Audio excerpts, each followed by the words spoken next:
I thought I could build something quiet here. Until one night, someone decided my presence was bad for business. The child paid for it, not me.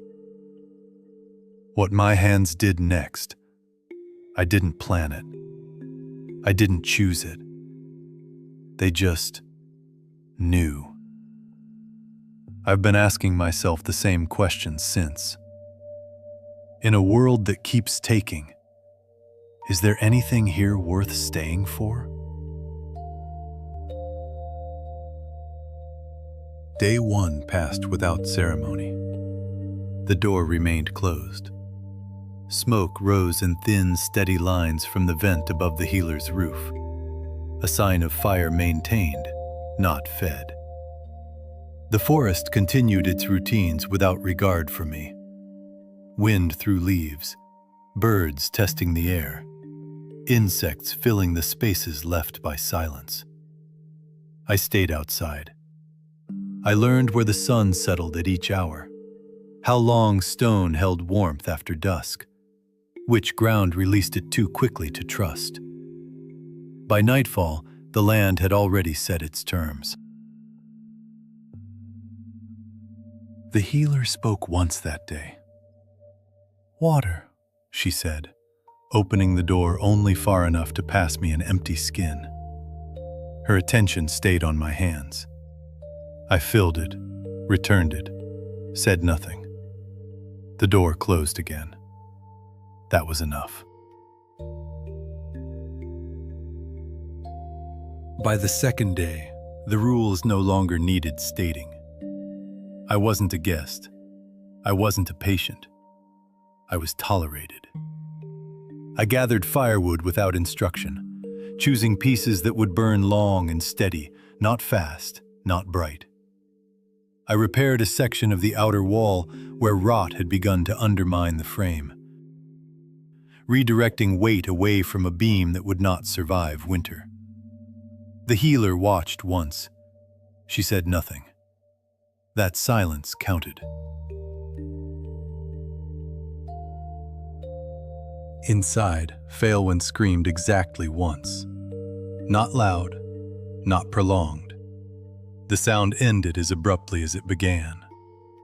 After that, there were only breaths and low-spoken instruction that never reached the trees. Day 3 brought rain. Not heavy, persistent, the kind that settles in rather than passes through.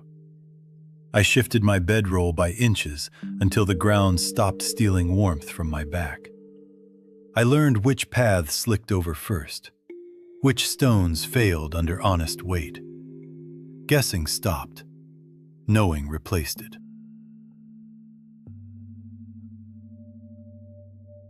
The pain in my ribs dulled into something workable.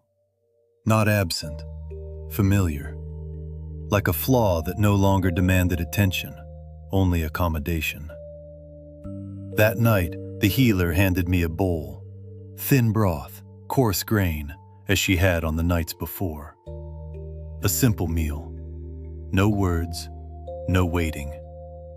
I ate slowly, letting the warmth arrive before the nourishment. It wasn't generosity, it was routine, and it was enough.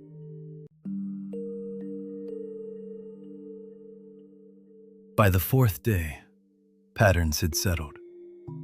The healer worked at dawn and dusk, never at midday. Failwin's voice carried more strength now, shorter breaths, fewer gaps between words. I didn't see her. I didn't ask. Instead, I learned the land, not with marks, with memory. Slopes, blind corners, places where sound carried farther than it should, and places where it disappeared entirely.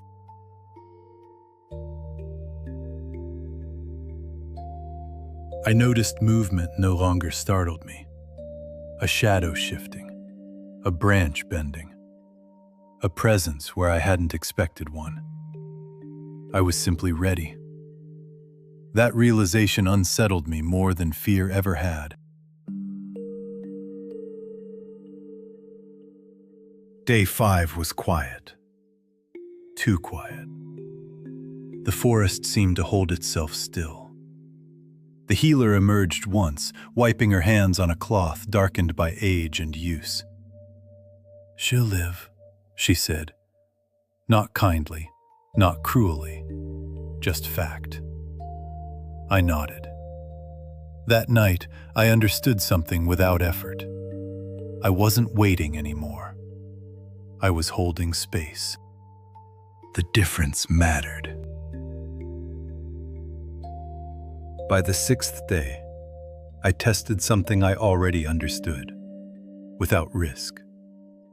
I shifted a heavy log alone, choosing the angle before committing. Not guessing, calculating. It moved exactly as expected. I stepped where the ground yielded least, not most, reading pressure, not surface. There was no thrill, no satisfaction, only confirmation. This wasn't adaptation. It was translation. The rules hadn't changed, only the material had. I didn't smile. I didn't celebrate. I stopped doubting. There were variables I hadn't named yet. I worked anyway. I no longer questioned the outcome, only where it could be applied. On the 7th day, the door opened wider. Light crossed the threshold for the first time. Faelwyn stepped into it, thinner, paler, but standing. The bandage beneath her chest was clean, tight, intentional. She rested against the wall, letting air fill her lungs without urgency, as though reminding her body that it no longer needed to rush. Then she looked at me. Really looked. Something shifted. Not gratitude. Not warmth. Recognition. "You've changed," she said. "So have you." A breath escaped her, almost laughter, more release than sound. The healer appeared behind her. "She's not done," the woman said. "She won't be for some time." "I know," Faelwyn replied. The healer's gaze found me. "You don't stand like you used to." I waited. "That's not praise." "I didn't think it was." She exhaled once and turned away. Faelwyn watched her go, then looked back at me. "Whatever you were before," she said, "this place didn't break you." I considered that. The days, the silence, the waiting that wasn't waiting. "No," I said. It clarified me. She nodded, and in the space that followed, neither of us felt like we were merely enduring the world. We were learning how to carry our weight inside it. Recovery did not arrive all at once. It came in intervals. Faelwyn remained near the doorway for most of the morning, sitting when standing cost too much, standing when stillness pressed in. The healer allowed it, watched closely, corrected nothing unless it mattered. I returned to routine: firewood, water, repairs that no one requested. The house no longer felt closed to me, but it was not open either. Faelwyn spoke little. When she did, her words were chosen, as though each one needed justification. She moved carefully, not from fear, but from respect for limits not yet tested. I recognized that posture. By midday, the healer dismissed us both. "Rest isn't idle," she said. "Don't mistake it for that." Faelwyn leaned against the wall again, eyes closed, breathing measured. I stayed where I was, not close, not far. Presence, without demand. Later, when the light shifted and the forest resumed its afternoon sounds, Phaelwyn opened her eyes. "You didn't leave," she said. "No." Not explanation, just statement. She nodded once, accepting the answer as complete. We said nothing for a long time after that. Silence no longer felt like something to endure. It had weight, shape. It held. Somewhere along the way, it became clear that staying was not the same as standing still. We left at first light. Phaelwyn wore the healer's cloak, a hooded garment, old and weather-worn, its fabric softened by years of use rather than care. The hem was frayed. The color had faded into a muted brown. It wasn't armor, but it shielded her from the morning air, concealed the bandage beneath, and allowed her to move without inviting attention. It rested on her shoulders with a quiet dignity that didn't ask to be noticed. The healer didn't follow us past the threshold. She watched until we reached the line where the old road began to remember itself. Stone pressed thin beneath moss and time, then turned back inside without a word. The door closed gently. Nothing was added to the moment. The forest opened slowly as we walked. Not welcoming, not hostile, just present.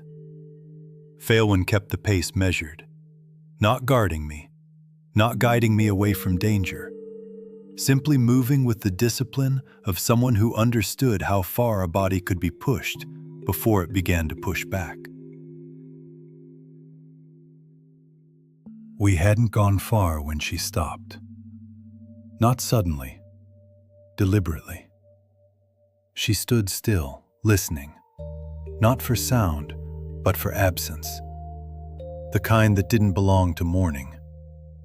I waited. She didn't look at me at first. "When you arrived," she said, "you didn't fit anywhere." I frowned slightly. "I still don't." She turned then, really turned. "You do now," she said. The words caught, not sharply, but deep enough to hold. "How?"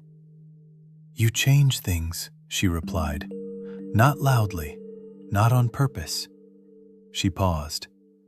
"But reliably." The road ahead curved out of sight, disappearing into trees older than either of us. Phaelwyn inhaled, careful, shallow, then released it as though rationing breath. "If they learn you're here," she said, "they won't try to understand you." I didn't ask who they were. I didn't need to. "They'll decide what you are," she continued. "And once that happens, the world stops being patient." She looked away, just for a moment. "I'm not afraid of what hunts these forests," she said. "I know how to survive that." Her jaw tightened. "I'm afraid that I won't know how to protect you." The words settled between us. Not dramatic, not pleading, honest.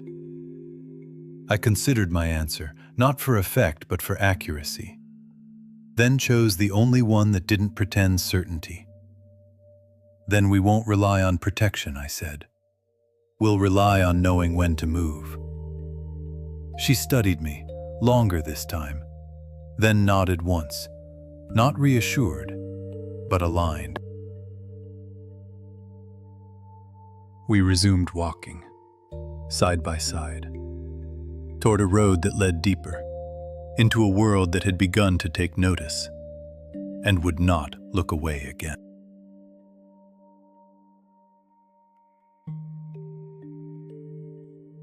Arenfall revealed itself without ceremony. Stone rose along the mountain's shoulder in careful layers, buildings stacked instead of spread. Roofs angled steeply against winters that demanded respect. The air was thinner here, clean enough that sound traveled farther than it should have.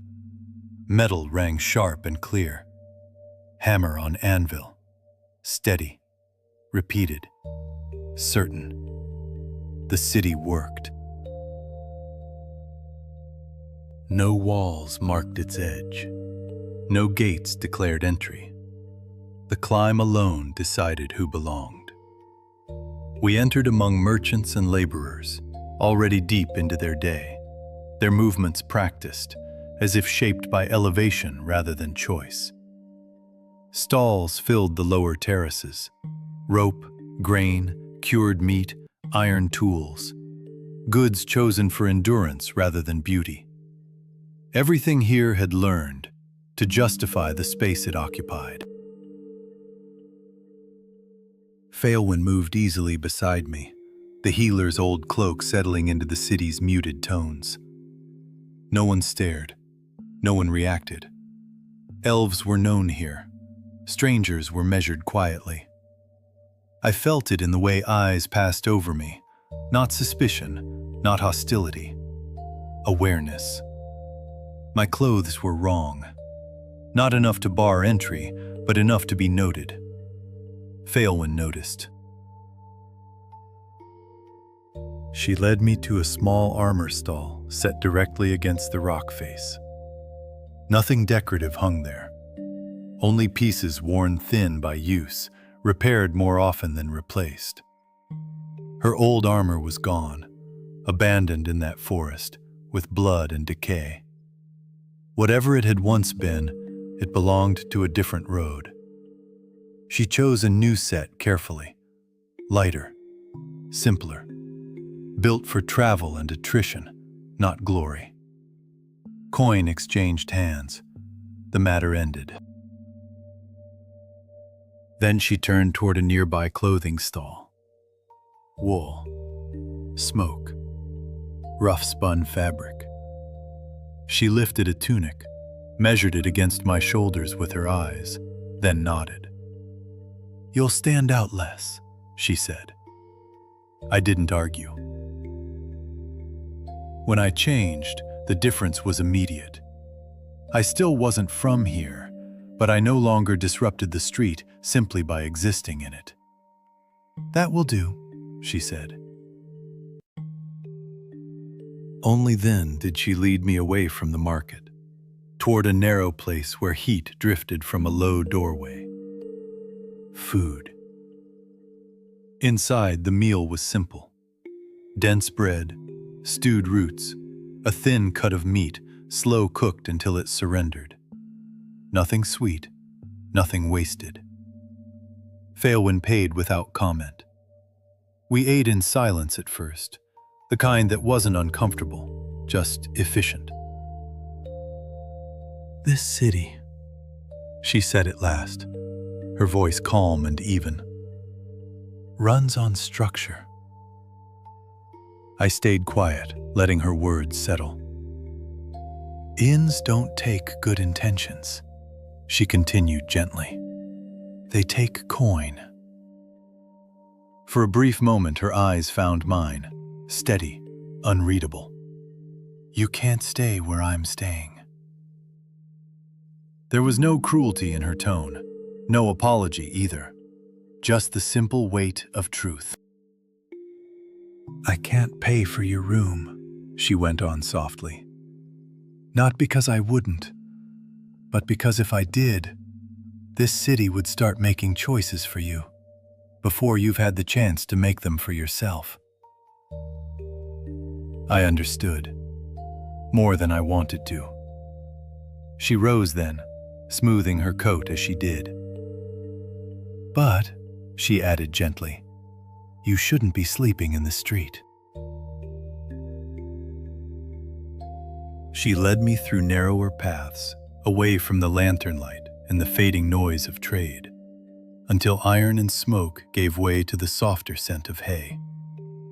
A long wooden stable rested against the slope of the hill, its walls warmed by the slow, steady breath of animals within. Near the entrance, a half-asleep stable hand lingered, barely glancing up as we approached. Failwind slowed, then stopped. "For tonight, this will do," she said quietly, almost as if not to disturb the dark. Her eyes moved over the structure once, thoughtful but calm. "It's dry, safe enough." The night settled around us in a gentle hush. "And it won't cost you more than you can afford," she added, her voice steady, practical, but not unkind. I nodded. She turned toward the upper terraces, where lamplight traced the line of an inn tucked close to the mountain. "I'll be there if you need to find me," she said softly. Not an invitation, just a location. Then she left. I stepped into the stable. Warmth settled around me as the sounds of the city dulled outside. Horses shifted in their stalls, unconcerned. They were ordinary. No altered shape, no unfamiliar feature. Just horses, built the way I remembered, moving with the same weight, breathing the same warmth into the air. In a world that had already rewritten so many rules, their normality stood out by refusing to explain itself. Night had long since bled into the streets, but the city didn't notice. There was no pause for arrival, no hush for the uninitiated. I was a passing shape inside a mechanism that never stopped moving, stone and labor turning endlessly, indifferent to my presence. Lying back against the wood, listening to breath that wasn't mine, one thing settled clearly.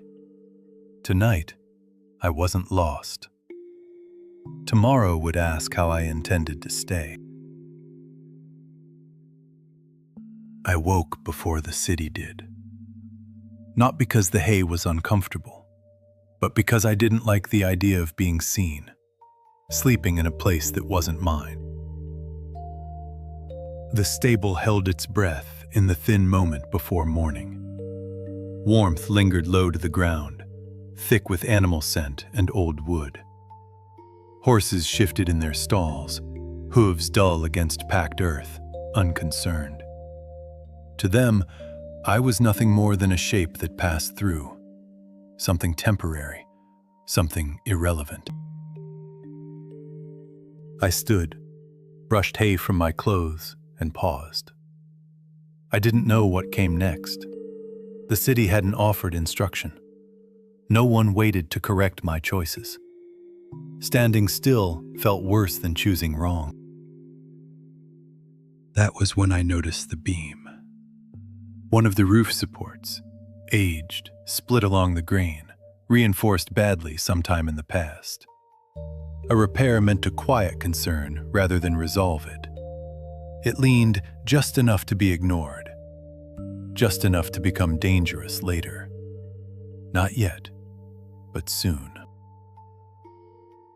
Against the wall rested a rack of tools, a mallet with a chipped handle, a tin of bent nails, scrap timber stacked without order or care, used, leftover, incomplete, enough.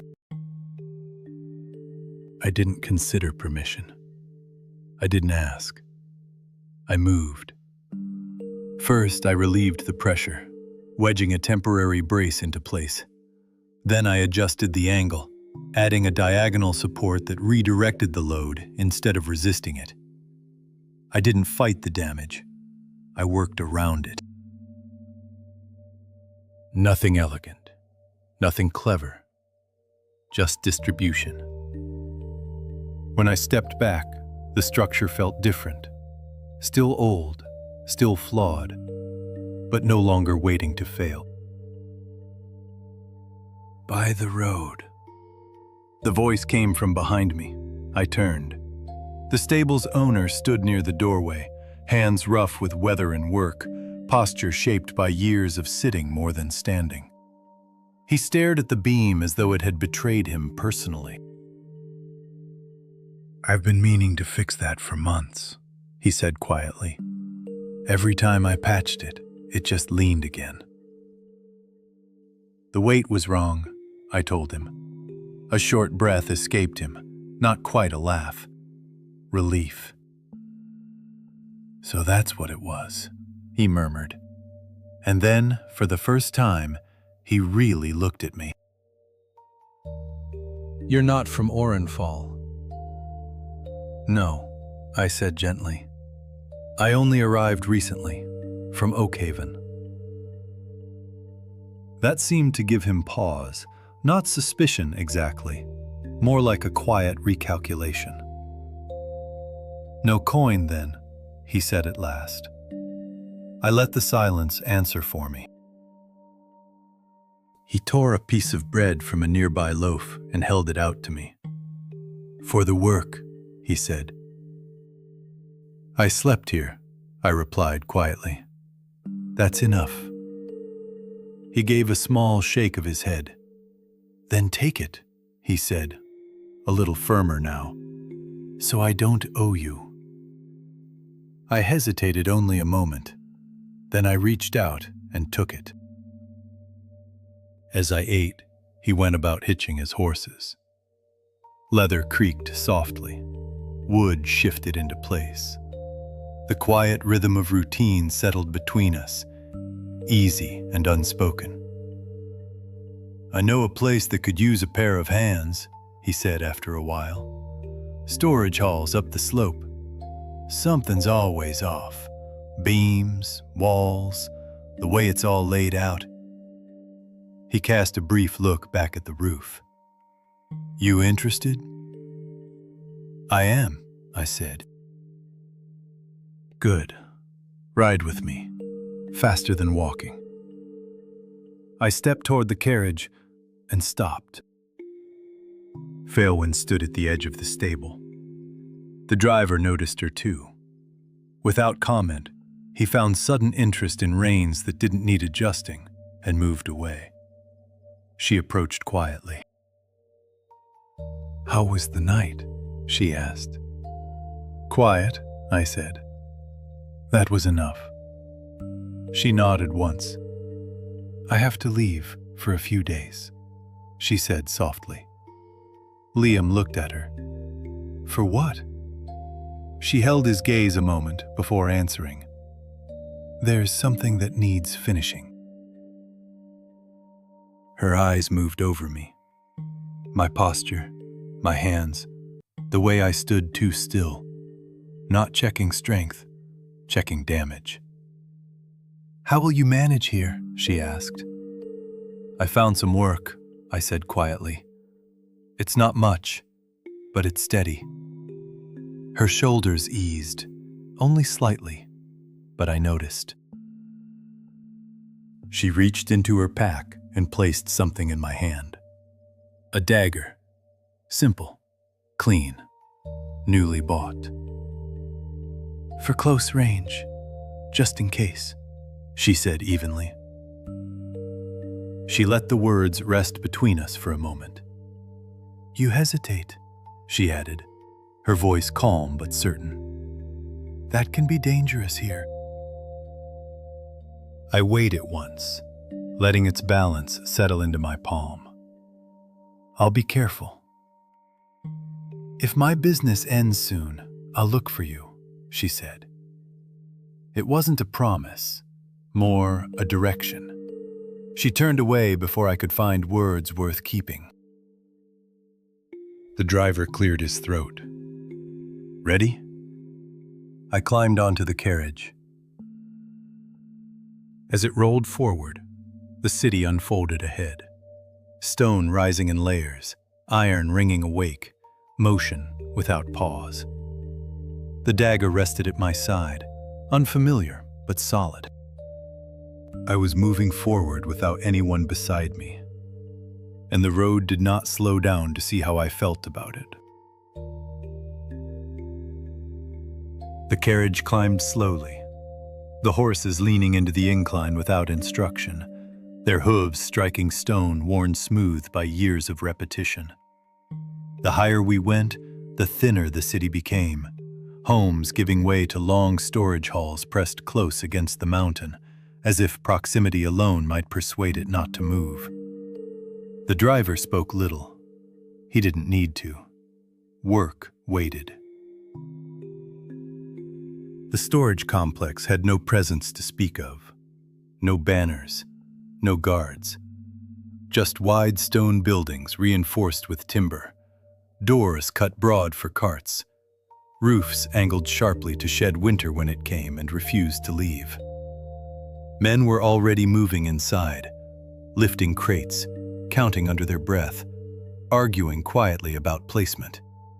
Nothing dramatic, just friction. The driver nodded toward me and said simply that I was theirs for the day, and without ceremony, a coil of rope was pressed into my hands, leaving me standing between two half-filled sections of the hall. No one asked what I could do. They assumed I would find something. I did. Crates had been stacked by habit instead of logic. Heavier loads rested where access was convenient, not where the floor would bear them over time. Beams strained in one corner, while others stood idle, their strength unused. The structure wasn't failing, not yet, but it was tired. I started small. I shifted weight, adjusted angles, restacked what had no reason to be where it was. Quiet changes, invisible ones, until someone noticed. "Why there?" a man asked as I redirected a cart. I pointed toward the floorboards and explained that section carried less strain and would settle slower if we distributed the weight properly. He considered that for a moment, then shrugged and allowed it. An hour passed, then another. No one praised me. No one argued either. They simply stopped undoing what I had done. When the light shifted and movement slowed, a short bell rang, dry and functional. Hands stilled. Crates were left where they stood. It was time to eat. A line formed near the back of the hall. No table, just a plank laid across barrels, rough bowls stacked at one end. Someone ladled thick stew without looking up. Grain, root vegetables, a strip of salted meat if fortune leaned your way. I took a bowl and sat where there was space. Conversation filled the gaps. Complaints about damp crates, jokes that didn't bother finishing themselves. "New," someone observed beside me. "Yes. You move crates like you don't want them arguing back." "They shouldn't," I replied evenly. And that was enough to draw a brief huff of laughter before the conversation returned to complaints about damp wood and splintered lids. The stew was heavy and honest. Work resumed after. The afternoon passed without incident. My body hurt, but it no longer resisted. Pain became information. I adjusted. By late afternoon, shadows stretched long across the floor. That was when the overseer arrived. He walked the hall slowly, stopping where problems usually hid. He stood where the floor no longer dipped, then turned toward me. "You rearranged this?" "Yes." "Why?" "Because it will last longer this way." He studied the beams, the spacing, the weight distribution. Then he counted coin into my hand. "Same again tomorrow, if you want it." "I do." He nodded once and added that I could sleep in the storage room at the back, warmer than the hall, less draft, if I didn't mind stone and timber. I didn't. That evening, I stepped outside with the coins still warm in my palm.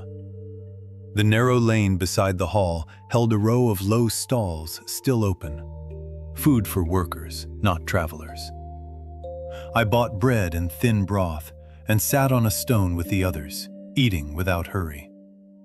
It was there, between mouthfuls, that I noticed steam rising from a building further down the slope. Not smoke, too steady. I asked the man beside me what place carried heat like that so late. He wiped his mouth with the back of his hand and told me it was the public bathhouse. 2 crown marks for a wash with soap, 3 if you wanted heated water and a clean drying cloth. Worth it, someone else added. Soap's rough, but it cuts the grime. I looked at my hands. Since arriving in this world, I had only washed when necessity forced it. Once in Oakhaven at the small basin in the room that nearly became my grave, and once at the healer's well behind her hut, splashing cold water over skin that had known no rest. Before returning to the storage room, I turned toward the steam. The bathhouse was simple: stone floor, wooden partitions, iron vats feeding warm water into shallow basins. No luxury, no privacy beyond what necessity allowed. I paid 3 crown marks. The soap they handed me was a small cut from a larger block, pale and uneven, its surface slightly cracked. It did not foam richly, but it produced a thin lather that carried a faint herbal scent, something sharp and green, like crushed leaves warmed under sunlight. Not perfumed, not refined, just clean. The water ran cloudy at first, then clearer. Dust lifted from my skin. Salt from dried sweat dissolved. The ache in my shoulders softened, not from comfort, but from warmth. When I stepped back into the evening air, my body felt lighter. Not healed, just reset. The storage room lay behind the main hall, separated by a narrow corridor and a reinforced door. As I passed the outer wall, I noticed a boy sitting near the stone foundation, small shoulders pressed to cold rock, eyes tracking the doors each time they opened. He wasn't calling out, just waiting. I assumed someone would claim him soon. A father finishing his shift, an older brother counting coin. Someone who belonged to him. Cities were full of small waits like that. I didn't interfere. I stepped inside. The storage room lay behind the main hall. It held spare timber, empty crates, rolled canvas. Warmer than the open floor, less exposed. A blanket had been set near the wall. No ceremony, no welcome, just space. I lay down, the faint scent of rough soap still clinging to my hands, and turned my head toward the narrow window cut high into the stone. There was no curtain, only night, and 2 moons. They called the larger one Arden. It hung low and pale beyond the rooftops, its broad light steady against the mountain shoulder. The smaller was Alia, higher, warmer in hue, touched with a faint rose-amber glow that seemed almost hesitant against the dark. On Earth, there had only ever been one. Here, even the sky refused simplicity. I watched them for a moment longer before letting my eyes close, listening as wood and stone settled into night. And for the first time since arriving in this world, something inside me aligned with the structure around me. I wasn't surviving through force. I was surviving by understanding what carried weight and choosing where to stand.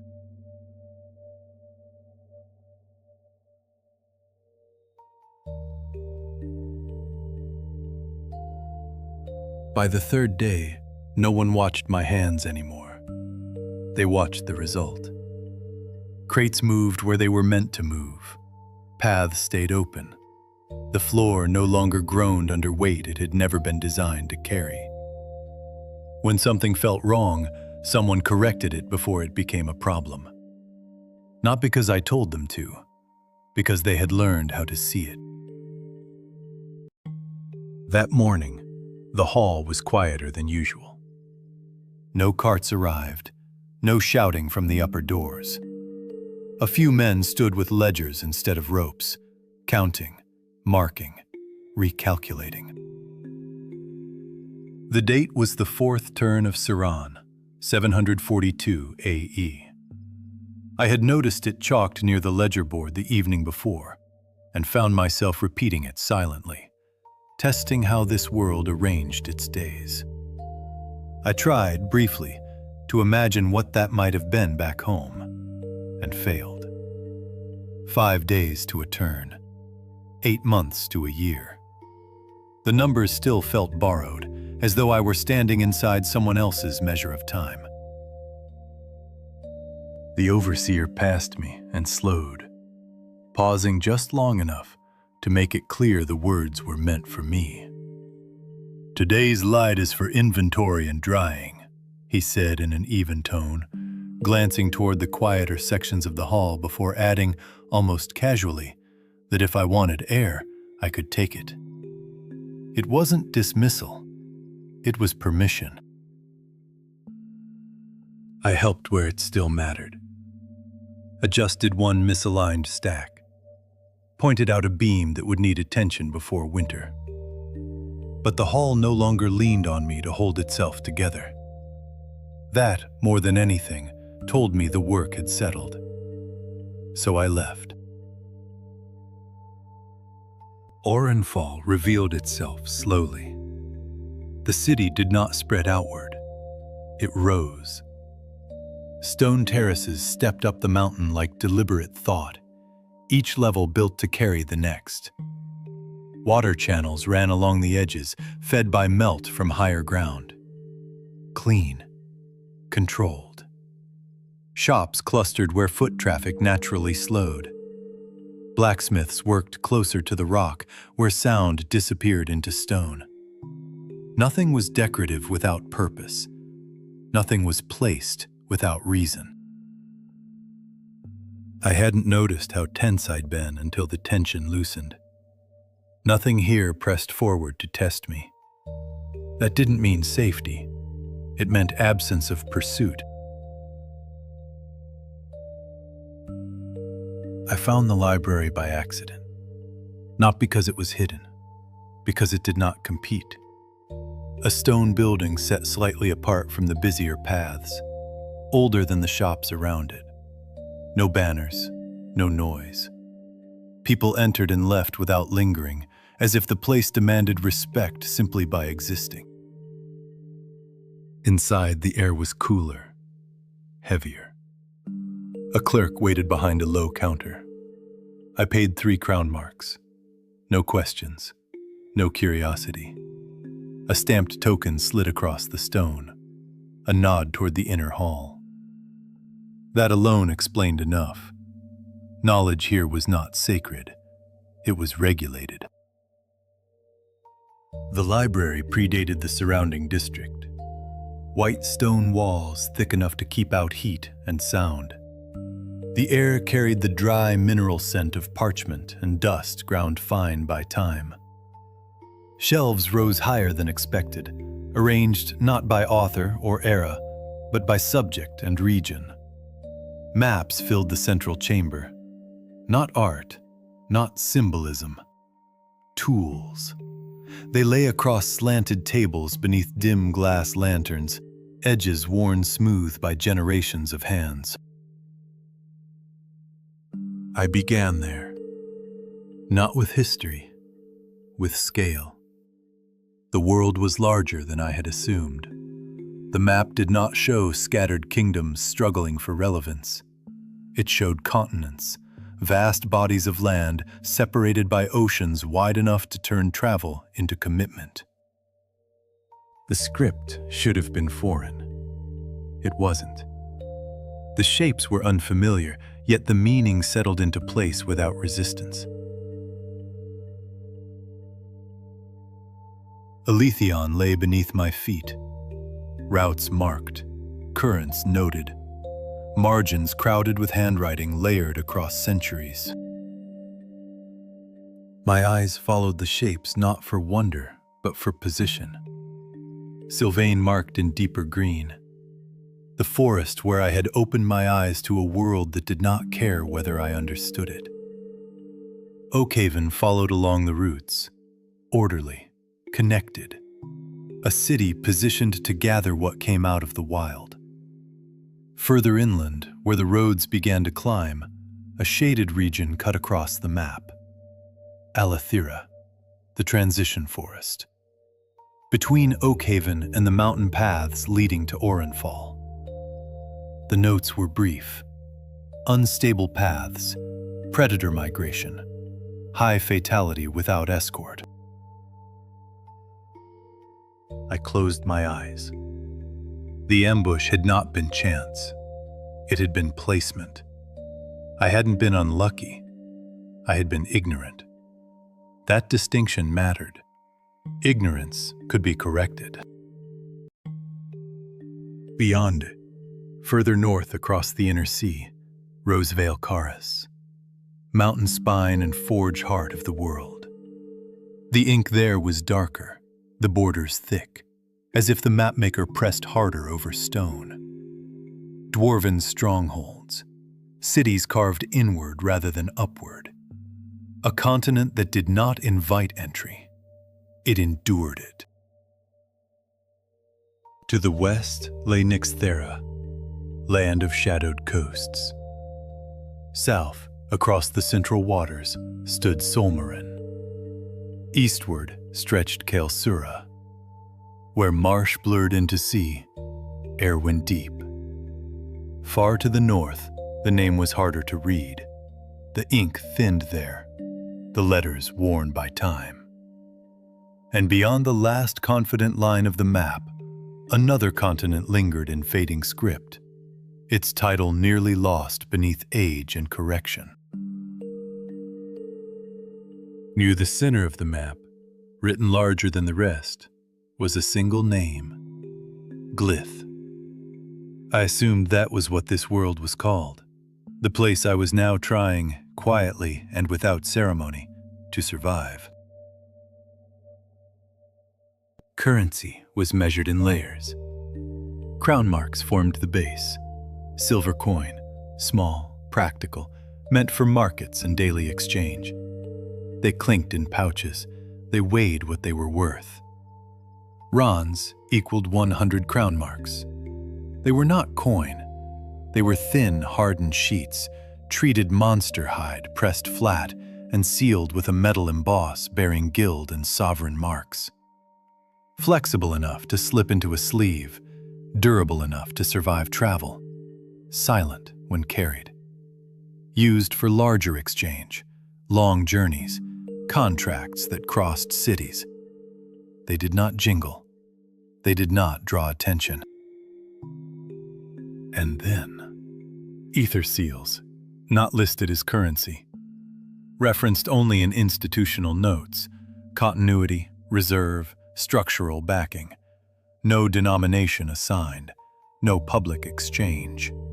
Some values were not meant to circulate. They were meant to stabilize everything else. When I stepped back into the street, the city continued without pause. Merchants called prices.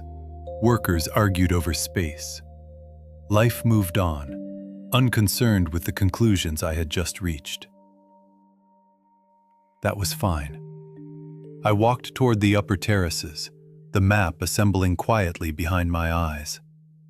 If I had to move again, I knew where not to go.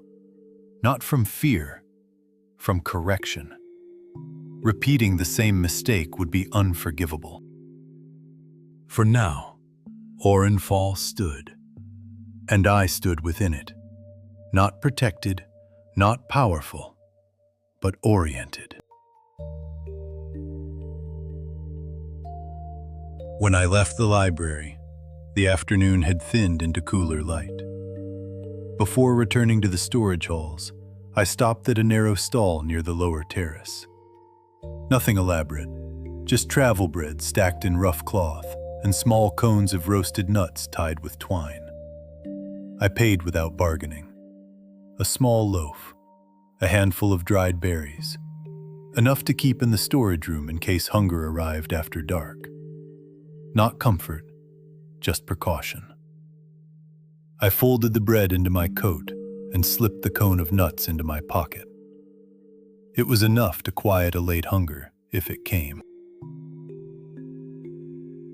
The mountain caught what remained, shadows stretching longer than the paths between buildings. The storage hall stood where I had left it. That was when I noticed the child again. He sat near the side wall where stone met timber, not hiding, not begging, just still. Too still. He wasn't crying. His hands rested in his lap, fingers pressed together as if holding something in place. His face was drawn tight, not with fear, but effort, the kind born from trying not to show need. I crouched slowly, careful not to startle him. "Are you waiting for someone?" He looked at me for a moment. Then he gave a small shrug. Not yes, not no. Just the quiet gesture of someone who had been sitting there long enough to stop expecting anyone to come. I broke the bread I had saved and offered half. He looked at it, then at me. Only then did his shoulders ease. He took it with both hands and ate carefully, not fast, not desperate, like someone who had learned that rushing made things worse. When he finished, he stood and bowed his head. "Thank you, sir," he said, polite, practiced. Then he turned and walked away down the narrow path between buildings. He didn't look back. I watched until he disappeared. Someone would be waiting for him. They had to be. I lay down near the wall, staring at ceiling beams, straight now, holding weight they understood. For a moment, I wondered why the city had felt quieter than usual. Then I let the thought go. Not every question needed an answer immediately. I closed my eyes. The silence did not feel empty. It felt held.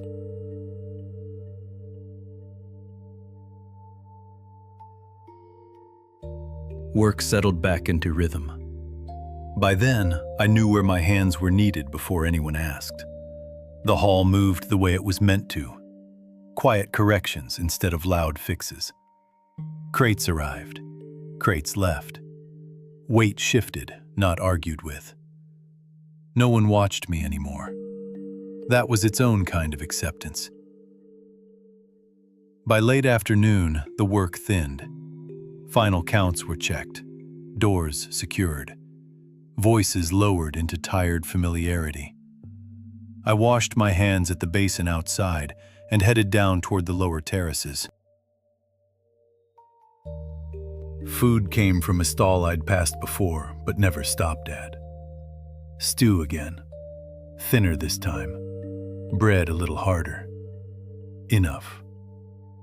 As I ate, standing near the edge of the path, I noticed movement near the water channel. The child. Not by the storage halls today. That made sense. Too many people. Too many questions. He sat near the stone culvert where meltwater disappeared beneath the city, knees drawn up, back against cold rock. Not hiding, just positioned where foot traffic slowed but didn't stop. I didn't approach. Not yet. When I finished eating, I hesitated, then returned to the stall and bought bread wrapped in cloth, setting it aside. Just in case. The light was already fading when I went back uphill. He was there, the child. Closer to the halls this time, but not at the door. Near the side entrance, where deliveries came through during the day and no one lingered at night. I stopped a few steps away. "Are you hungry?" He looked up, hesitated, then nodded. I opened the cloth and held it out. This time he didn't wait for permission. I motioned toward the door. "Inside, it's warmer." He followed without question. Inside the hall, the air smelled of wood and grain, and something settled. I sat on a low crate and handed him the food. He ate faster this time, still careful, but no longer pretending hunger wasn't there. "What's your name?" I asked. "Corin, sir," he said, his mouth still half full. He swallowed quickly, then wiped his mouth with the back of his hand. "And you, sir?" "Liam." He nodded once, as if committing the name to memory. "Do you have someone waiting for you?" I asked. Corin shook his head. "Anyone at all?" Another slow shake. "Where do you sleep?" He hesitated, then pointed vaguely downhill. "Under the bridge, sir. Near the old drain. Been there a long time." I leaned back against the crate, listening to the hall settle around us. "You shouldn't stay near the storage halls," I said. "Too many eyes." He nodded again. "I don't." He finished eating and wiped his hands on his trousers. "Thank you, sir," he said quietly, the same practiced politeness as before. "I won't come every day." "I didn't say you couldn't," I replied. That made him pause, just for a moment. He seemed to consider that very seriously. Then he stood, gave a small bow, and slipped back out into the narrowing streets. I watched the door long after it closed. The city didn't chase him away. It didn't hold him either. Lying down that night, staring up at beams I'd helped steady, something unfamiliar settled in my chest. Not responsibility, awareness. Arenfall worked, but it didn't catch everything that fell through. And now that I'd seen it, I wasn't sure I could let it pass unseen again.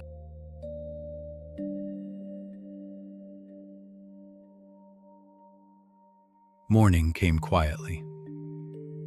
The request didn't come formally. It never did.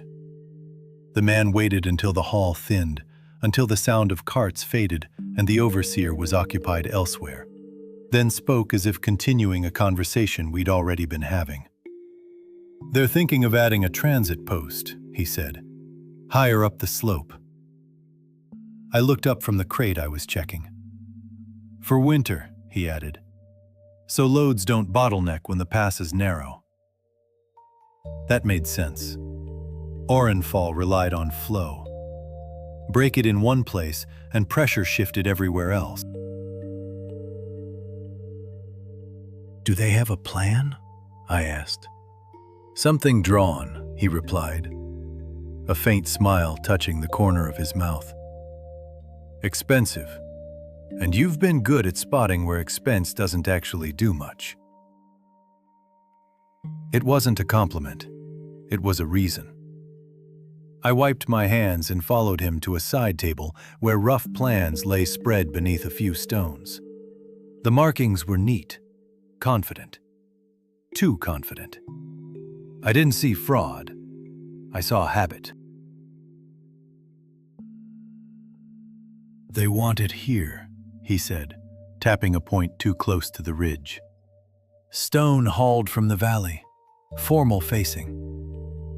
I studied the slope before answering. The wind will hit it wrong, I said quietly. And you don't need cut stone for something meant to be temporary. He frowned slightly. Temporary? It doesn't have to last generations, I explained, pointing farther down the incline. It just has to hold weight and shed snow. If you shift it here, you can anchor into the rock shelf and use local stone with timber bracing instead of full walls. I paused before adding, it won't look impressive, but it'll work. He studied the plan for a long moment. Then he nodded slowly. That cuts the cost, he said. And the time. Yes. He exhaled, the tension leaving his shoulders. I'll tell them. That was it. No argument. No questions about who might be affected. Because in his mind, no one was being harmed. When I returned to my work, I noticed someone watching from the far end of the hall. Not staring, waiting. When our eyes met, he smiled. Later, as I walked back toward the storage rooms, Corin appeared at my side, as if he had been there the whole time. Did you fix something today? He asked. Maybe. He walked a few steps beside me before asking again, more thoughtfully this time. Did it make things lighter? I glanced down at him. Why do you ask? He shrugged. Things seem lighter when you're around. That wasn't praise. It was observation. We shared food on the steps behind the hall, where the stone still held the day's warmth. Corin ate quietly, his feet swinging just above the ground. Will you build the new place? He asked after a while. No, I said. Others will. Oh. He considered that for a moment. Then you'll fix something else? Probably. He nodded, satisfied with that answer. As the light faded, voices drifted up from the street below. Laughter, arguments, the sound of people who believed tomorrow would arrive the same way today had. I watched Corin finish the last bite of bread and wipe his hands on his trousers. Thank you, sir, he said as he stood. I'll see you tomorrow. I nodded. He ran off, his small footsteps slipping easily between the buildings. Behind me, the hall returned to its ordinary balance. I moved within it, not as an exception, but as part of the load it carried. That was enough for now.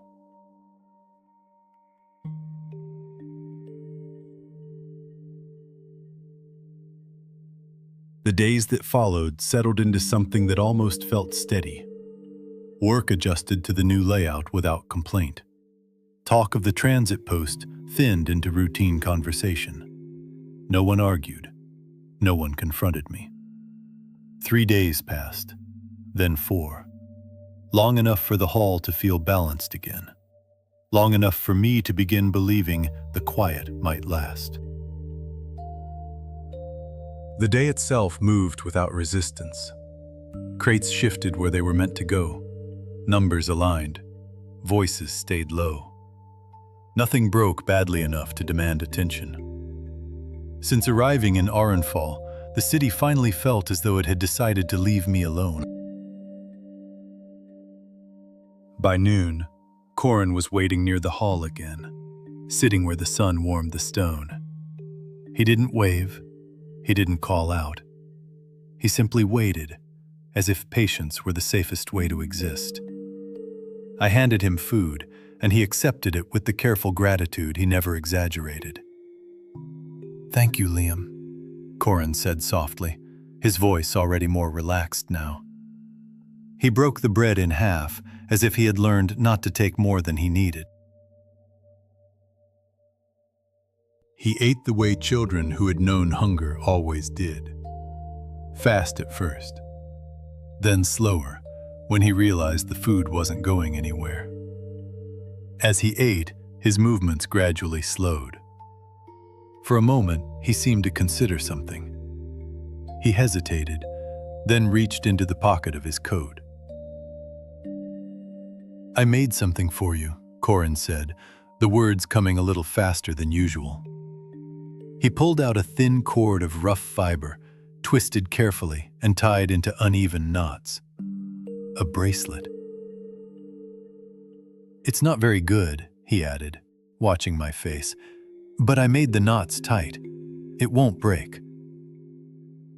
I slipped it around my wrist, feeling the coarse fiber settle against my skin.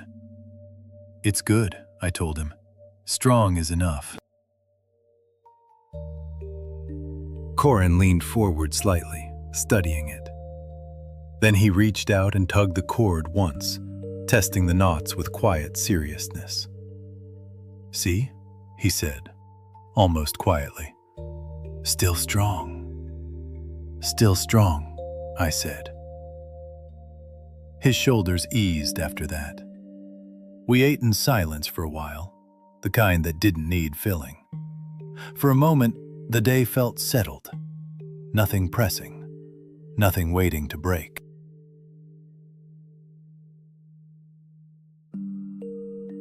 Footsteps approached from the side path, unhurried. I looked up as the man stepped into the edge of the light. Edrin. I had seen him before, once at midday, once in passing. Always smiling, always untroubled. "Evening," he said, stopping just within the dim light. "I was looking for you." "What do you need?" I asked.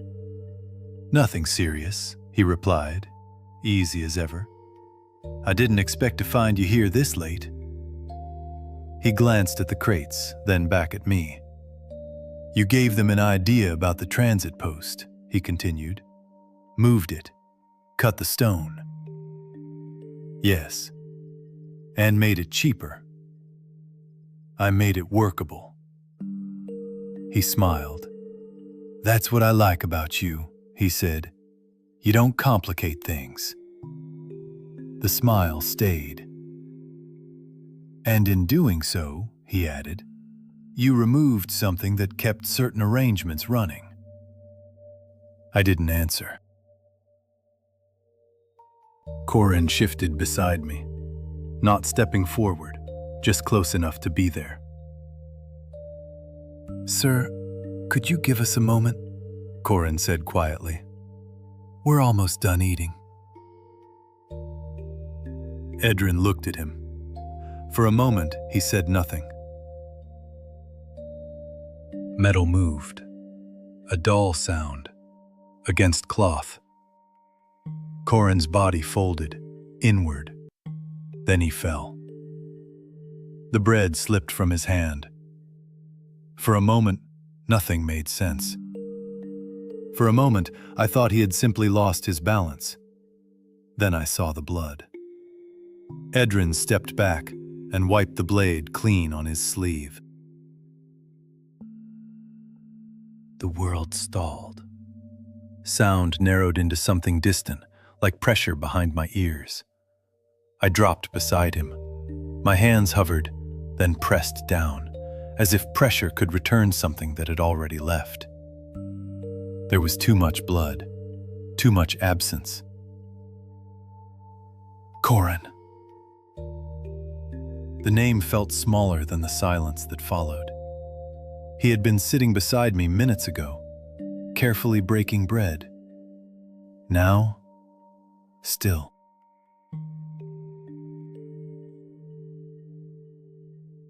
Footsteps behind me. Edrin again. "This is what happens," he said, his voice level, "to people who stand too close to your decisions." I didn't turn. "You don't bleed for what you change," he continued. Others do. He stepped closer. And if ending you now prevents more of that, then that isn't cruelty. It's correction. Something in me shifted. Not anger, not grief. Alignment. I stood, slowly. My hand rose, not in anger, not in panic, to the point beneath his jaw, just behind the hinge of the neck. I felt it, the imbalance. His eyes shifted, not to my hand, to me. Recognition came, late. His grip tightened around the blade, as if to move, but the moment had already passed. I applied pressure. Not much. Enough. His breath stopped mid-motion. No sound. His body folded inward, weight giving way all at once. The blade remained in his hand, unused. He hit the ground before understanding.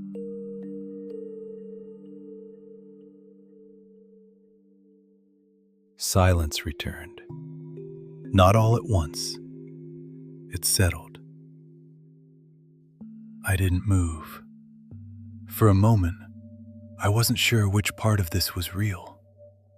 Corin lay in front of me, Edrin behind. Two bodies, no distance between them now. My hands were still raised where they had been. Steady. That was what felt wrong. Not the blood. Not the stillness. The fact that nothing inside me was trying to stop it anymore. I lowered my hand, slowly, as if speed might change something. It didn't. The bracelet pressed into my skin. The knots were tight. Corin had made sure of that. Human life was fragile. Not in theory, not at a distance.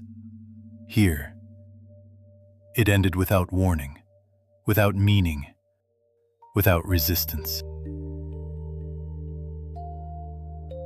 My gaze moved between them. Different choices, different moments, same end. I hadn't fixed anything. I hadn't prevented anything.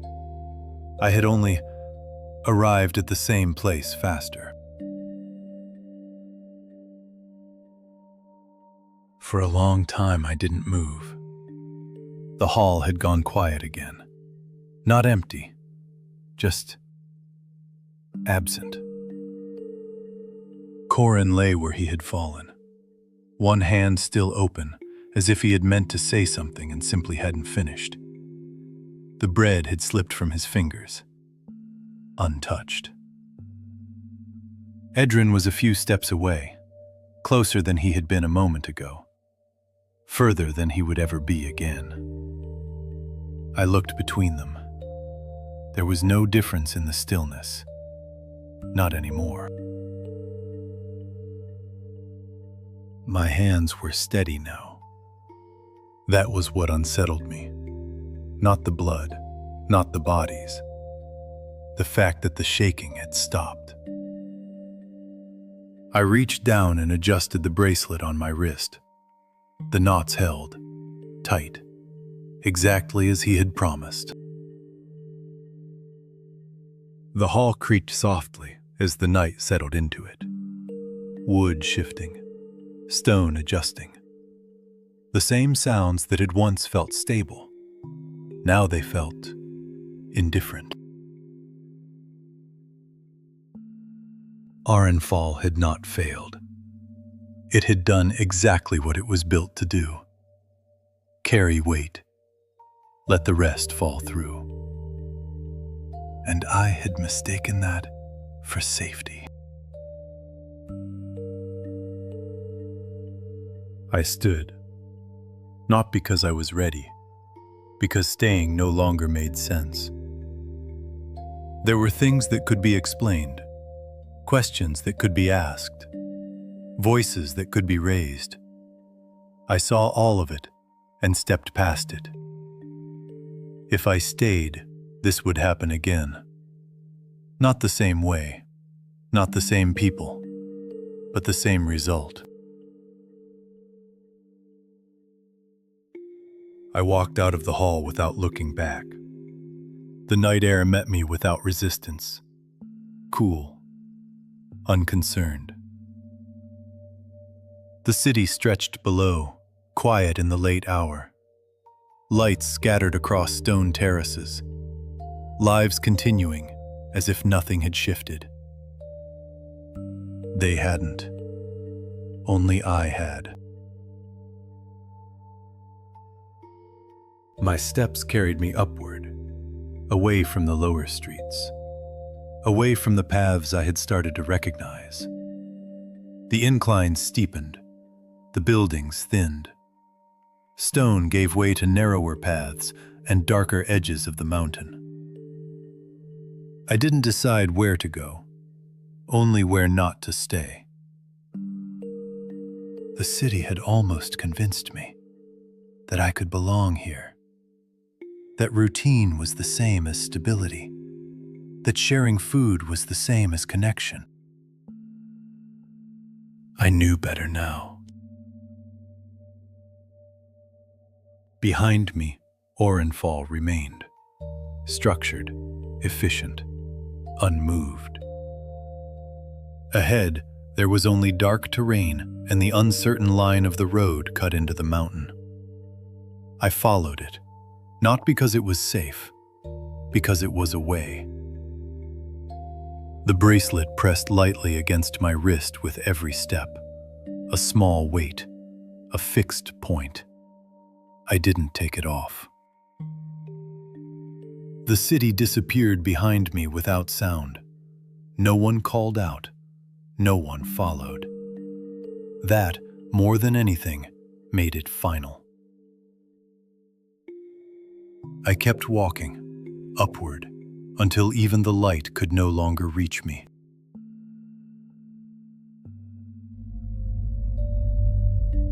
I had been walking for hours when the world started turning white. Not snow, something older.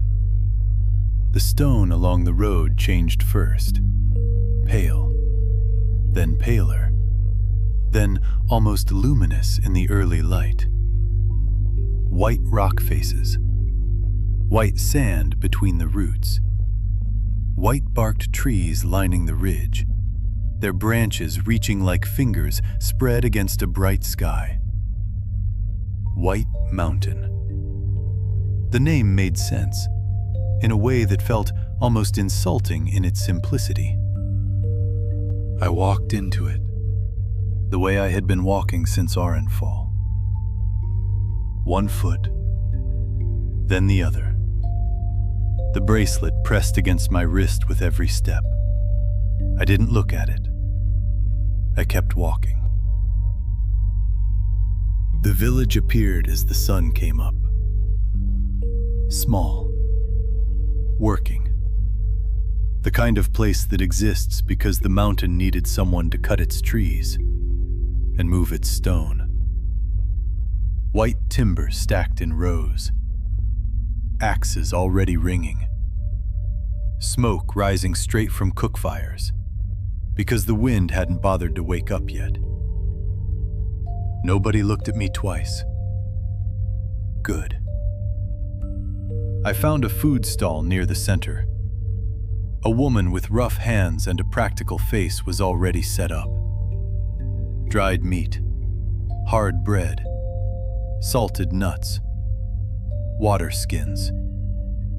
Where are you headed? North.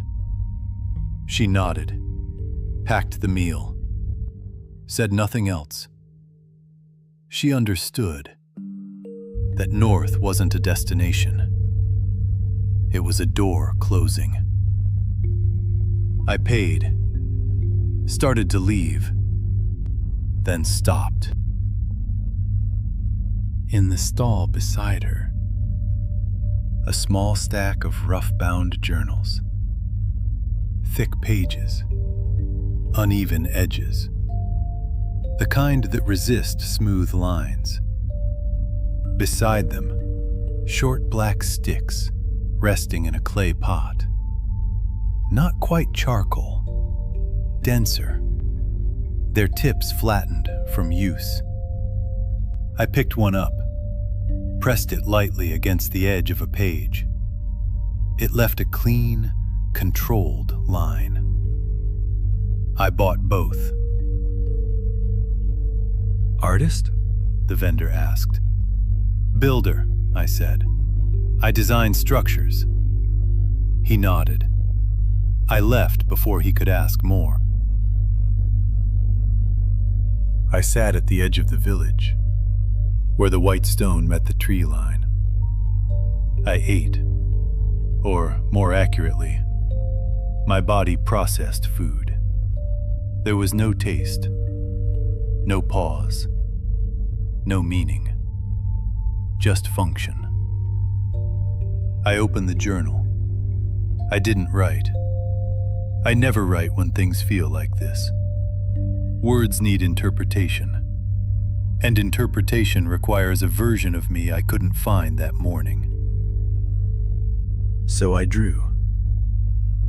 The storage hall, the beam, the angle of the repair.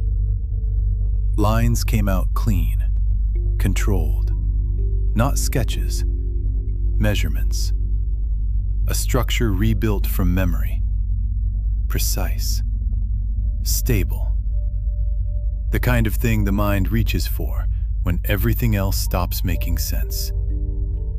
My hand moved on its own, the way it always does, when the rest of me needs somewhere quiet to go. Then, without deciding to, I drew the crate. I stopped, then continued. His hands, small, holding bread, the way someone holds something they aren't sure will come again. I drew the bracelet. Then I closed the journal. My hand moved to my wrist. The rough cord, the uneven knots, tight. Exactly as promised. Still strong. I stood, pulled my jacket tighter, the black one, from Earth, from before, and headed for the road. That was when it happened. Across the village, a child dropped something. A wooden toy. It clattered against the stone. The child laughed. That kind of laugh. The kind that treats gravity as a joke, rather than a law. My lungs stopped. Not visibly. Just a pause. A crack in something I had been holding shut since Orenfall. Corin, sitting on the crate. The way he said it. "Thank you, Liam." The bread. The careful way he ate it, as if it might be the last time. I closed it back down. Hard. Like forcing a door shut against a storm. I turned away, walked. A man passed me carrying timber. He raised a hand. Mine responded automatically, a reflex. A body still capable of being human, even when everything else wasn't. That's when I noticed my other hand, resting on the dagger at my hip. Not gripping it, not ready, just there, monitoring. I hadn't decided that. My body had. I arrived afterward. I moved it away slowly, looked at it. Both hands steady in the pale morning light. Perfectly. Completely steady. Unfamiliar. When did you learn to do that? No answer. I tucked the journal into my pack, adjusted the straps, and walked north, into the white.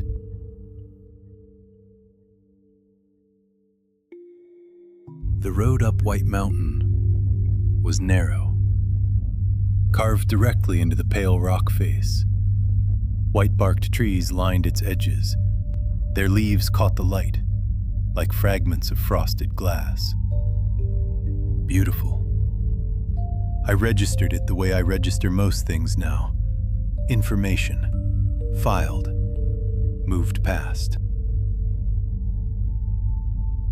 I walked for about an hour before I saw her.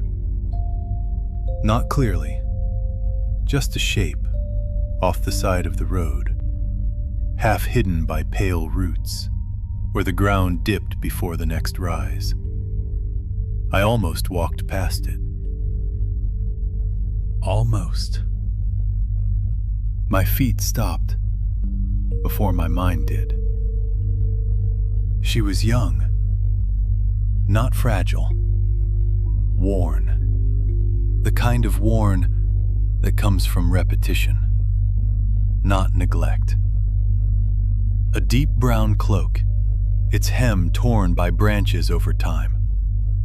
A green tunic beneath, thigh-high boots, worn smooth at the exact points where someone who moves fast and lands hard would wear them. A leather shoulder pouch crossed her body. At its opening, a gauntlet. Dark leather, curved fingers, built for something that happened close and fast. A hunter. Then I noticed her ears. My mind recorded it before it named it. They rose from her blonde hair, tawny, furred, slightly larger than proportion suggested. Even unconscious, they tilted forward, listening for something the rest of her body could no longer reach. I stood there. I want to be precise about that moment. Not the clean version, the real one. I stood there and I thought about Corin. Bread on a storage hall floor. A small voice saying thank you. The cost of letting someone exist within the narrow radius of your presence, in a world that collects that kind of debt without warning. The bracelet pressed against my wrist. I moved. Her pack was empty. Not recently. Days. The water skin, dry, cracked along the seam. Whatever had happened to her on this mountain, it hadn't happened yesterday. She was breathing, shallow, but steady. I crouched beside her, waited. Then, her eyes opened. She looked at the sky first, then recalibrated. Fast, efficient. The sequence of someone who has woken up in unfamiliar places often enough to have a system for it. Then she found me. Brown eyes, warm, fully present, immediately. I held out the water. Slowly. She didn't argue. Drank. Small amounts. Controlled. I opened the food pack. Held it out. Eat. She did. At first, too fast. Hunger overriding judgment. Then she slowed. Forced it. Controlled it. Her eyes flicked to me briefly. Measured. Adjusted. You should eat too. I already did. A lie, delivered without effort. She didn't push it, just nodded. After a moment, she spoke again. I haven't seen anything for days. I didn't respond. No tracks, no sound. Even the small ones are gone. I filed it, didn't ask why. She finished eating, not all of it, enough. Then she stood, tested her balance. A slight shift, almost unnoticeable, but not to me. She was still weak. You fed me. Yes. You didn't have to. No. She held my gaze. Nothing performed.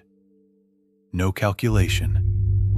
Just, thank you. A small breath.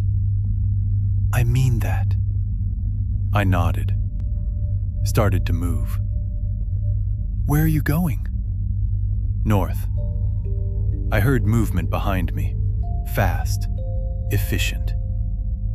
I'm coming with you. I stopped. Turned slightly. You don't know where I'm going. North. I know White Mountain. I know the paths ahead. She tilted her head slightly. You don't. I do. We're useful to each other. I exhaled. I didn't like it. I just didn't stop it. Fine, I said. Good. A faint smile crossed her face. I'm Lyra. Liam, I said. Liam, she repeated, like she was placing it somewhere. We walked. She fell into step beside me. Too close. I adjusted my pace. She didn't comment. The path narrowed as we climbed. White stone underfoot. Loose. Unstable. She stepped wrong once. Just slightly. Her balance slipped. Not enough to fall. Enough to matter. My hand moved. Stopped. Don't. She corrected herself. Recovered. Kept moving. Like nothing had happened. I lowered my hand. The bracelet pressed tighter against my wrist. We walked in silence. I noticed her tail when she moved. Tawny. Balanced. Shifting with a purpose of its own. Her ears tracked the mountain around us. Forward. Sideways. Adjusting. Reading something I couldn't hear. I looked at the road ahead. Filed it. Adjusted my understanding of what this world contained. And of what I had just allowed to walk beside me. I didn't look at her again. That required effort. Lyra talked. A lot. Not nervously. Not to fill silence. She talked the way certain people exist. Completely. Without the internal editor most people install and never fully remove. White Mountain's stone. The pale trees. And why they grew that way at elevation. A hunt that went wrong somewhere on this mountain. She touched it briefly. Didn't stay on it.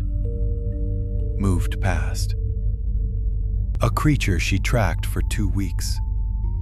A territory misjudged. The kind of mistake an experienced hunter makes exactly once. I gave her the minimum number of words required to indicate I was listening, without actually being there. She noticed. Within the first hour, something shifted in the way she watched me. "You're not quiet," she said. "What?" "Not really," she continued. "Quiet people feel settled." A small tilt of her head. "You feel like you're somewhere else," she added. I said nothing. "That's fine," she said. "I'm not asking. I just want you to know I noticed, because pretending I didn't would be strange." I kept walking. Something shifted in my chest. Small. Uninvited. Later, she asked how long I'd been in this part of Glyph. I told her. Arenfall. Oakhaven before that. She asked about Arenfall. "Someone died," I said, "because of a choice I made." Lyra was quiet for a moment. "Did you make the choice knowing he'd die?" she asked carefully. "No." "Then you're carrying weight that doesn't belong to you." "It belongs to me," I said. "I was there." She walked beside me, didn't argue, didn't reassure, just stayed, present. "All right," she said eventually. "Carry it then." A small pause. "But you don't have to carry it alone, just because you think you deserve to." I had no answer for that. We walked in silence after that, but it was different. Not the silence I had been carrying up the mountain. This one was shared. It had been inhabited by someone else that changed its weight, somehow. It's been 3 days since Lyra started walking with me, somewhere across White Mountain. I didn't need to think about how we moved. It had already settled. Lyra woke early, always already doing something useful. She moved through the forest the way she moved through everything.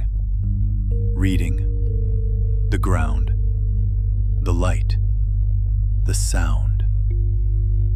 I moved more slowly. My mind was elsewhere, doing what it needed to do, and nothing beyond that. On the morning of the 3rd day, we moved through a denser part of the forest. Branches woven overhead, light breaking through in fractured lines. I was watching the path ahead.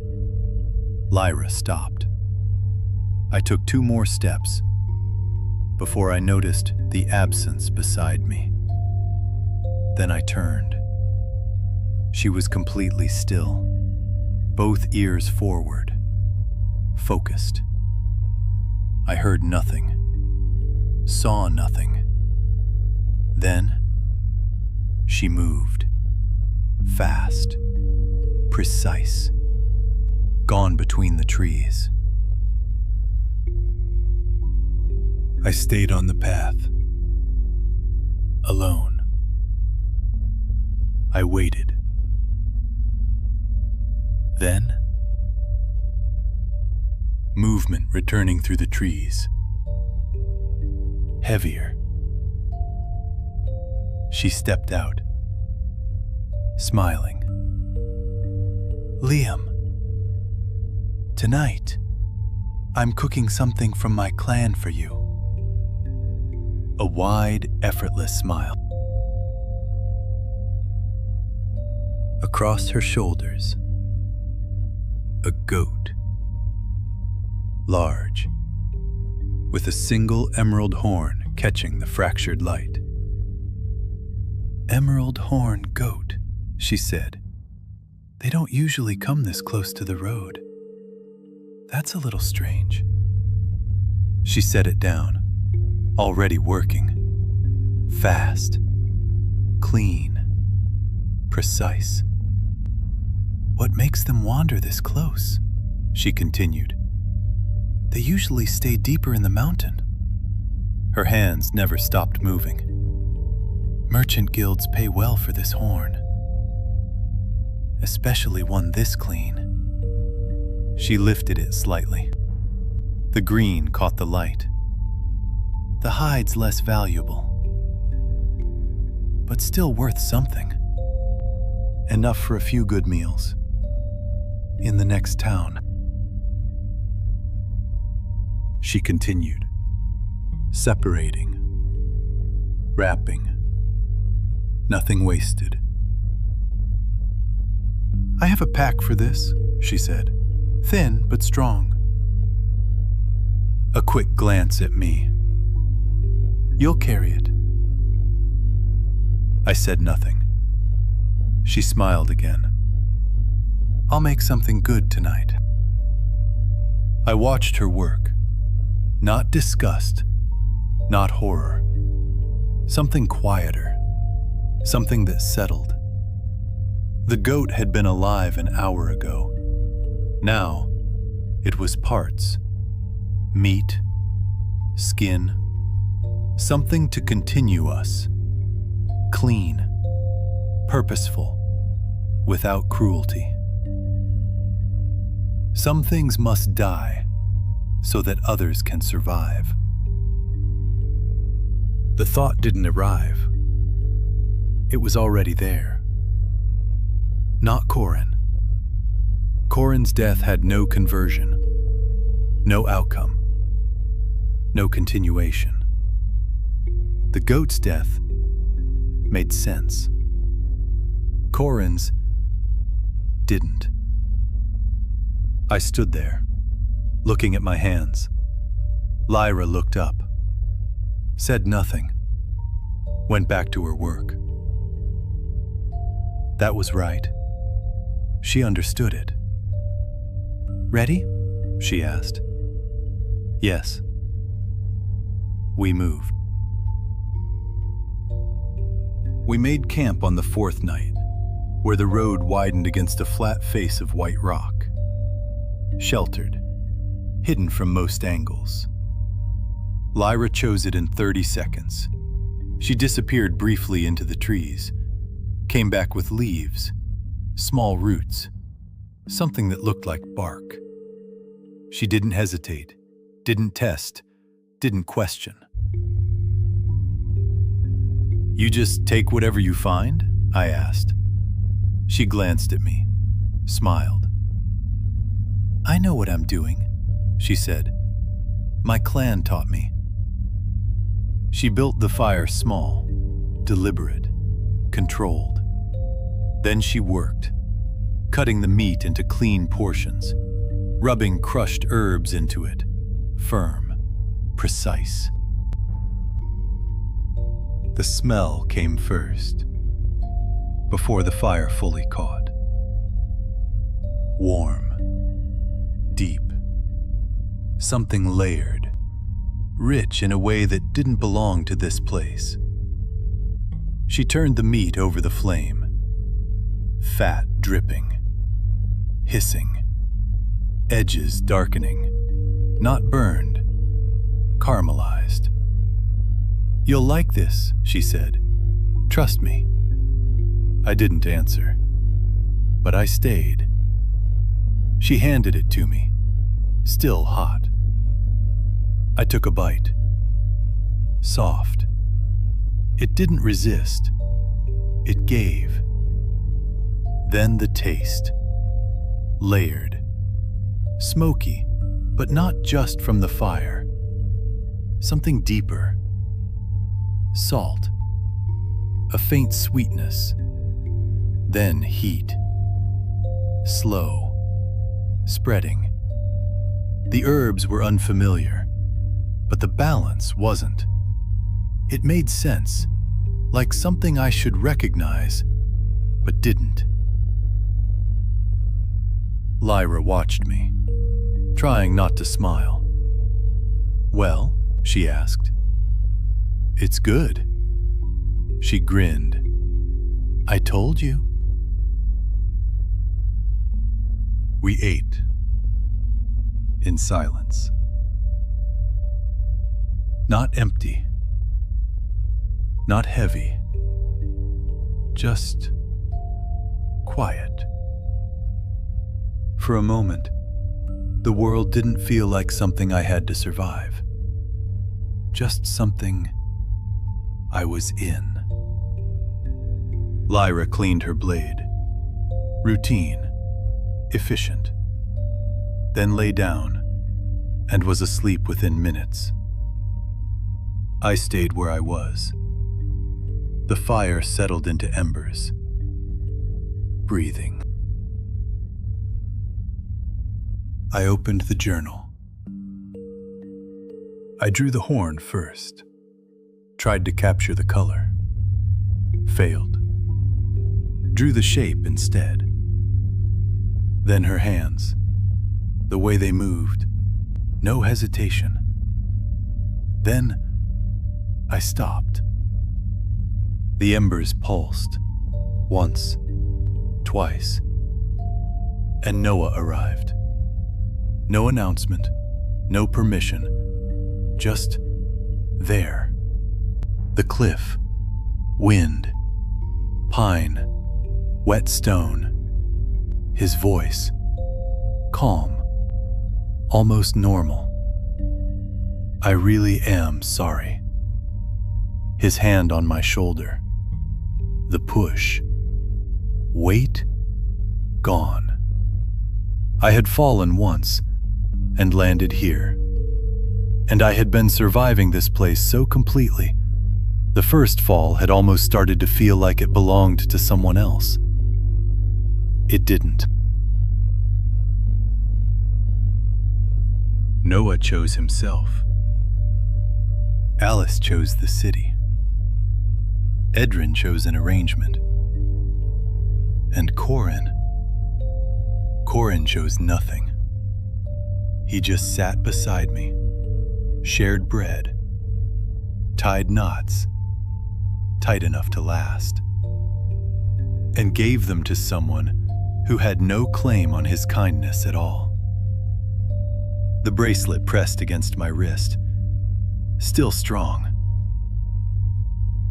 I looked up.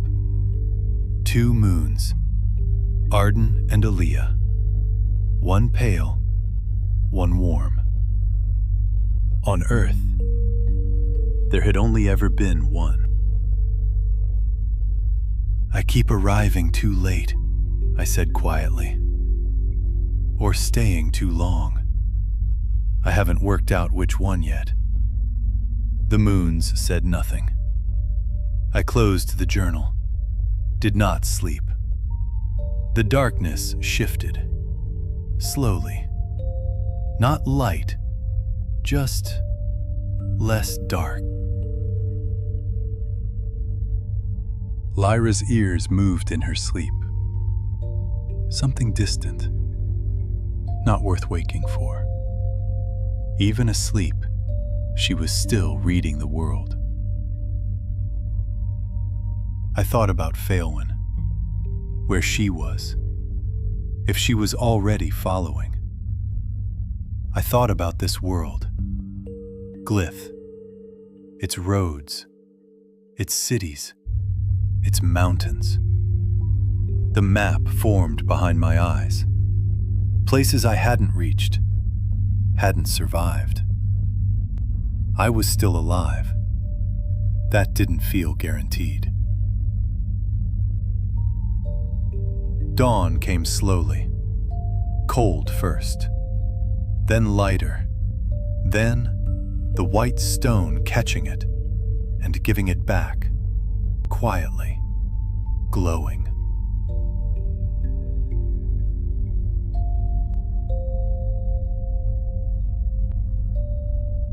Lyra woke at first light, sat up, looked at the dead fire, then at me. "You didn't sleep?" "No." I reached into my pack, pulled out what was left of the bread, broke it in two, held one half out to her. Lyra took it, a small smile forming. "Thank you, Liam." For a moment, it wasn't her. A crate, rough wood, cold air. Corin sitting beside me. "Thank you, Liam." We packed in the silence that 4 days of traveling had built between us. Not the silence of people with nothing to say.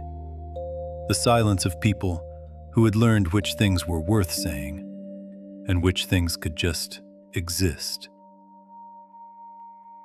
Lyra worked the Moonclaw gauntlet onto her hand once, tested the fit, removed it, returned it to its pouch.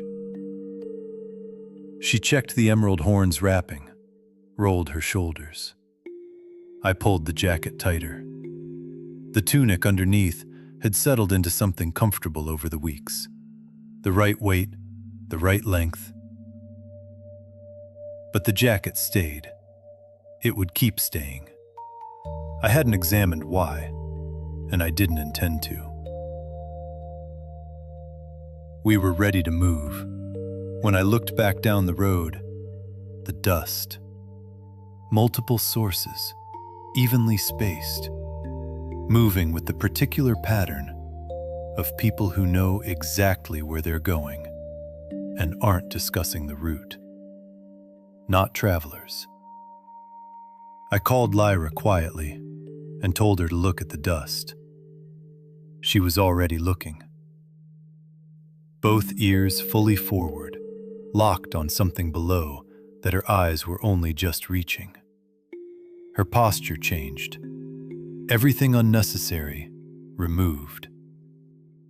Only focus left. "How many people did you upset in Arenfall?" Quiet. Measured. "One. But he's dead." Then someone upset on his behalf. Her eyes stayed on the dust. Someone with money and access to a collection board. "What's a collection board?" She looked at me with a complete, unfiltered directness that was entirely hers. A place where people pay to have specific people found, the ones who answer those boards. She looked back, down the road. They're patient, and they don't stop because the terrain gets difficult. I looked at the dust, at the white roads stretching upward ahead, at the pale trees on either side. Can we outrun them? Lyra didn't answer immediately. Her hand brushed the Moonclaw gauntlet inside her pouch. Just checking. No. But we won't be where they expect us to be. She glanced back just once, and this time it wasn't almost a smile. It was something sharper. Try to keep up. She turned and ran. I followed. This time, I wasn't running away. The mountain rose ahead, white, vast, waiting. Behind us, the dust kept coming closer, faster. And this time, they weren't losing the trail.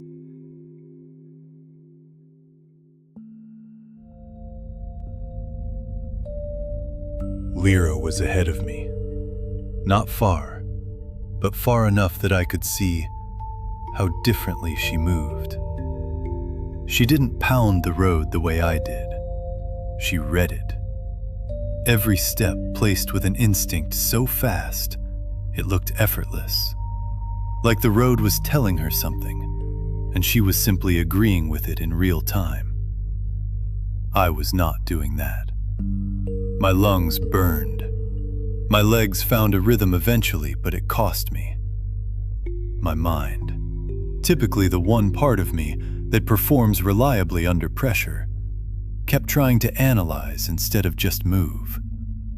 The gradient of the road, the distance behind us, the weight distribution of a person, running downhill versus uphill, and which one favored us. None of that was useful. I ran anyway. Behind us, the dust kept coming.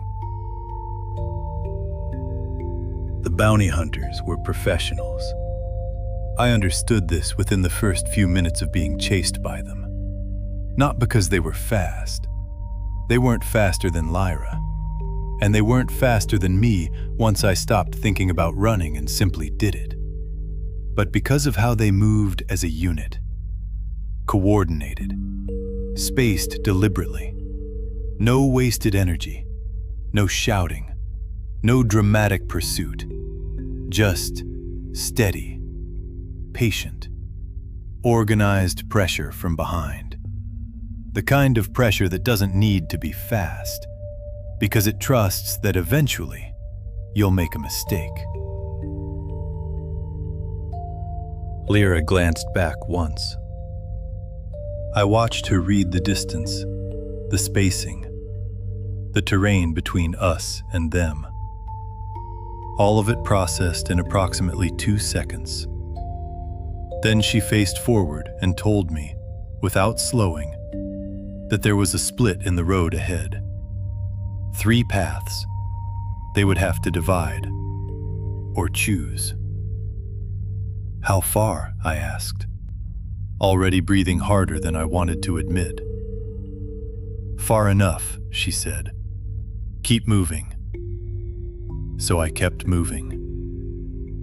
The road climbed briefly before the split, a short, steep rise that burned what was left in my lungs and reminded me that my body, whatever it had become in this world, was still fundamentally the body of a man who spent most of his working life at a drafting table. But I made it to the top. And there it was. 3 paths diverging from a single point. Like a load-bearing junction that hadn't been designed well enough to handle the traffic it was being asked to carry. Lyra stopped. 3 seconds of complete stillness. Both ears fully forward. Her tail absolutely motionless. She was reading something.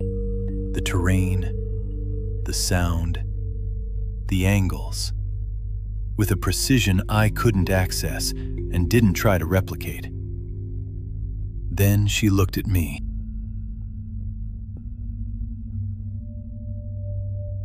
Upper path, she said. White boulder, twice your height. Wait there. No movement, no sound. I started to ask what she was planning. Go, she said. Now. So I went. The upper path was steeper than it looked, and the white stone was slippery where moisture had settled in the shade of the pale trees. I climbed with my hands as much as my feet for the last stretch, pulled myself up to a flat section of the ridge, and found the boulder exactly where she said it would be. Massive, white, cold against my back when I pressed myself against it. And then I waited. Below me, the hunters arrived at the split. I could hear them clearly from the ridge. Voices, low and deliberate. The specific tone of people dividing a problem efficiently. A brief exchange. No argument. And then the sound of boots separating onto different paths. 2 paths covered. 1 left unwatched. Then Lyra moved. I want to be precise about what I heard, because I couldn't see all of it from my position. And precision is the only honest way I know how to describe something I only partially witnessed. I heard the Moonclaw gauntlet, that specific sound of dark leather and curved steel finding contact with armor. I heard the particular thud of a body that had been structurally compromised, meeting the ground with no preparation for the impact. I heard a shout, cut short in a way that suggested the person making it had been given an immediate and more pressing concern than shouting. Then a second exchange, briefer than the first. Then a third, that was barely an exchange at all. Then quiet. The specific quality of quiet that follows when something that was in motion has stopped. Then Lyra's voice from below me on the path. Calm, completely unhurried. "Liam, come down." I descended. 3 hunters on the ground, not dead.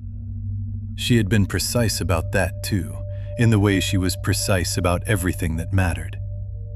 Incapacitated, and positioned so that when they recovered, their orientation would point them in exactly the wrong direction. She hadn't just stopped them, she had pointed their recovery away from us.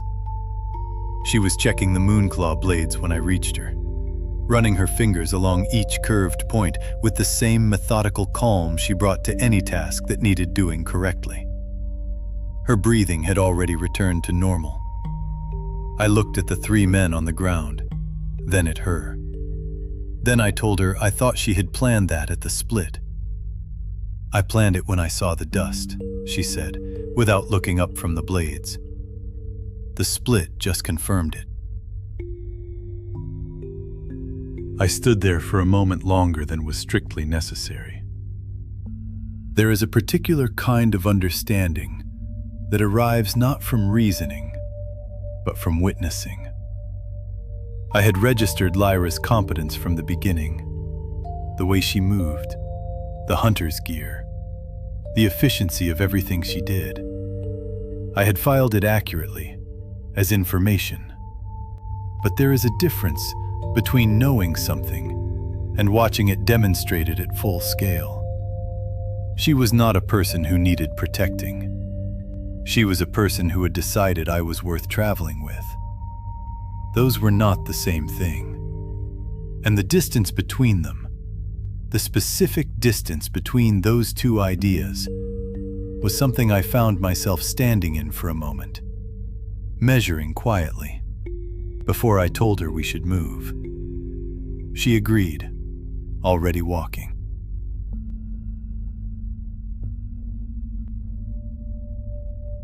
We moved fast for the better part of an hour after the split.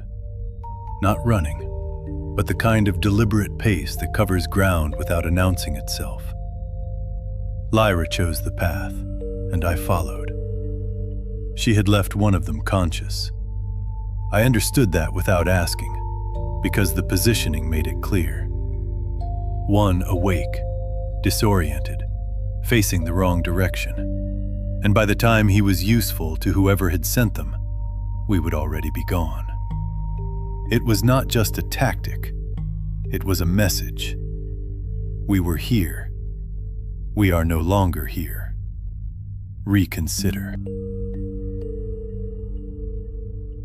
When we finally slowed, I asked the question that had been forming since I first saw the dust rising behind us.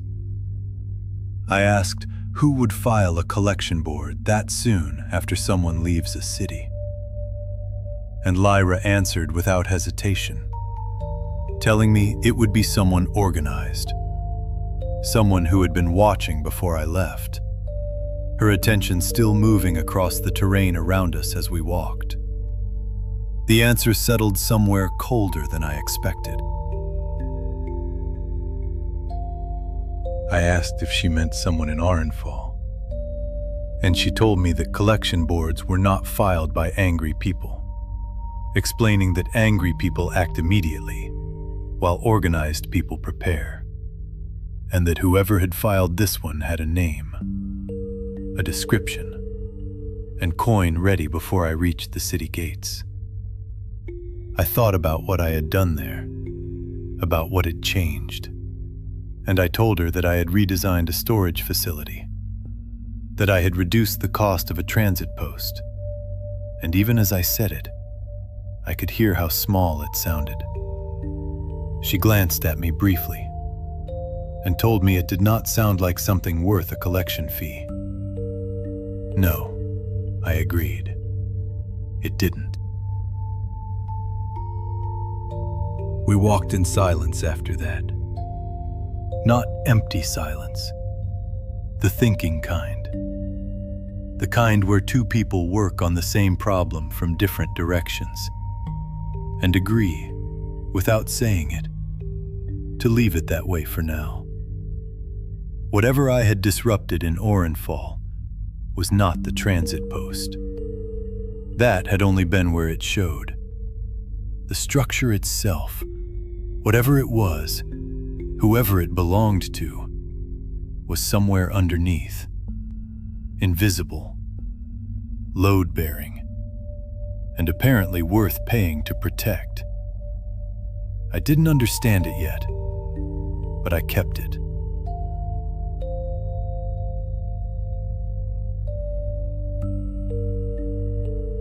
By midday, we were below the white tree line. The pale stone gave way to darker rock, and the trees changed with it. Broader, older, the kind that felt like they had been there long before the road. The world opened up in a way White Mountain never quite allowed. The sky felt larger, and the air shifted, losing that sharp mineral edge and becoming something warmer, carrying the suggestion of lower ground and water. Somewhere ahead, I noticed the change in Lyra almost immediately. Something in her posture eased. Not enough to call attention to itself, but enough that you would miss it if you had not been watching her for days. She moved differently here. White Mountain had been work. This was something else. Movement, maybe. There is a difference, and her body knew it, even if she did not say it. I asked about the animals. She had mentioned it before, briefly and without emphasis, that the game was gone from White Mountain, and that was why she had run out of food. Now, with distance between us and the mountain, I asked again, this time properly. She did not answer right away. Her tail shifted slightly, a small, specific movement I had come to recognize, as her deciding whether something was worth saying. Then she told me she had been tracking migration patterns for 2 seasons. Animals do not simply move, she said. They move away from something, or toward something. And when they all move in the same direction, at the same time, that is not migration. It is evacuation. I asked what they were evacuating from. She told me that was what she had gone to White Mountain to find out. I asked what she had found. She looked ahead at the road and told me she had found an empty mountain and run out of food. She did not add anything. I did not push. That evening, when we stopped, I took out the journal. I wrote a single mark on an otherwise empty page. Not about the animals specifically, just a placeholder for something I did not have enough of yet to name. Whatever was wrong on White Mountain had not started there, and it had not stopped.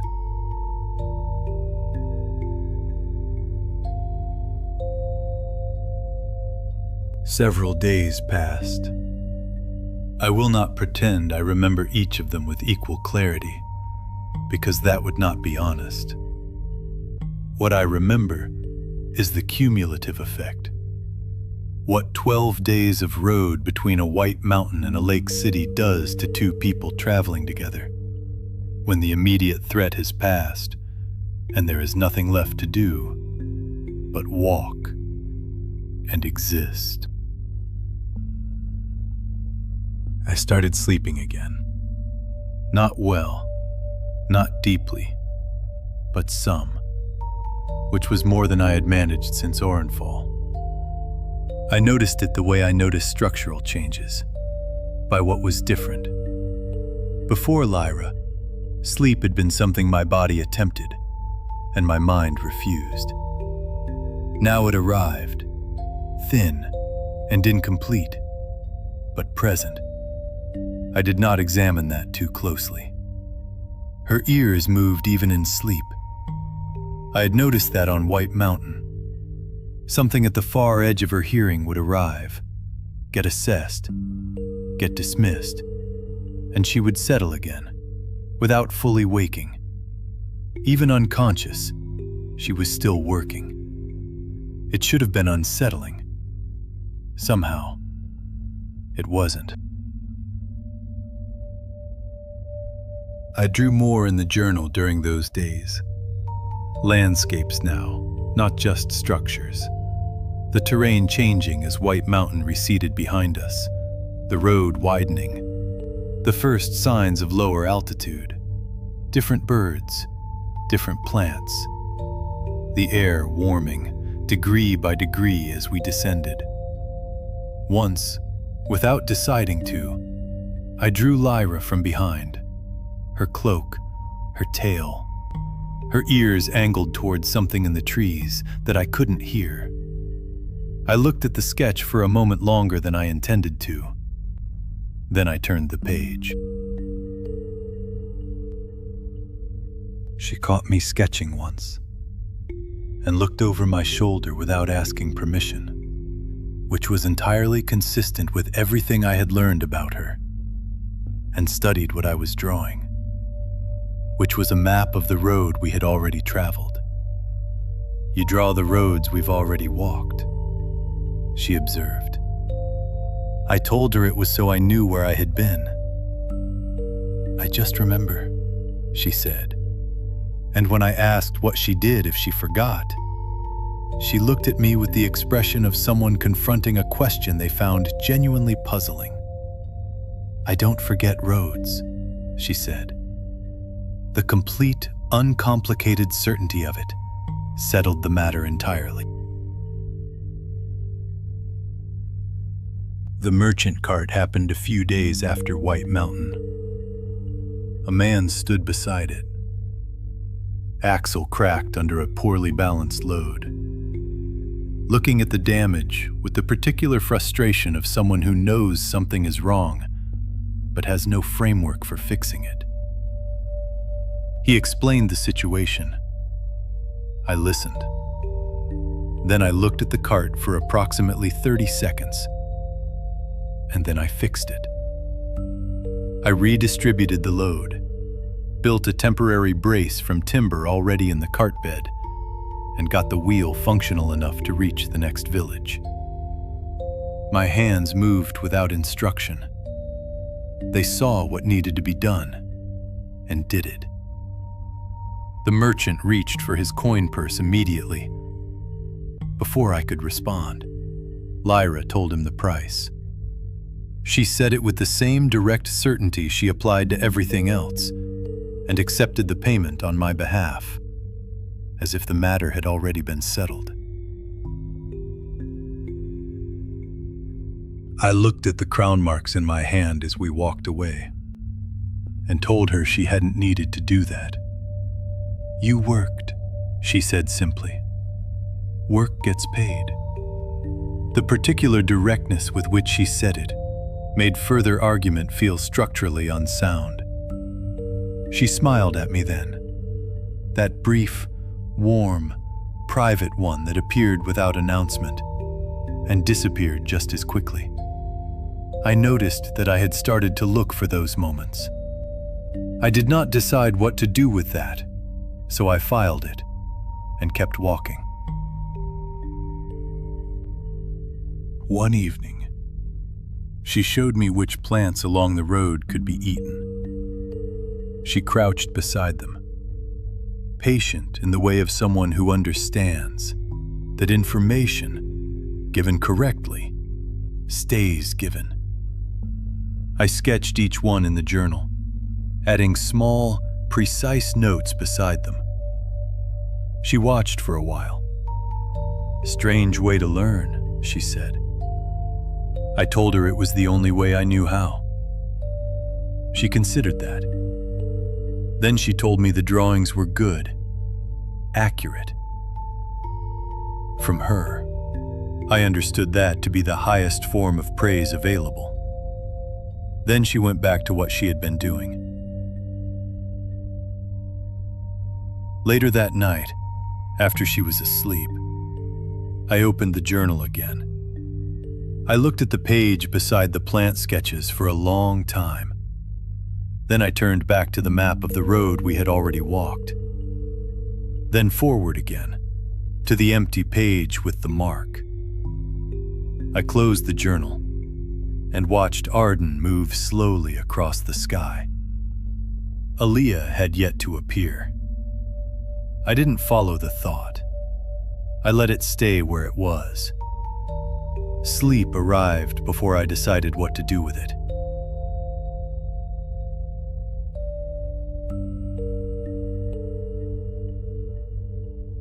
On the 12th day past White Mountain, we crested a long rise, and the world opened up completely.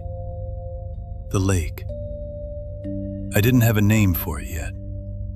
I didn't have a name for anything ahead of us. I just stood there and looked at something I hadn't expected to feel.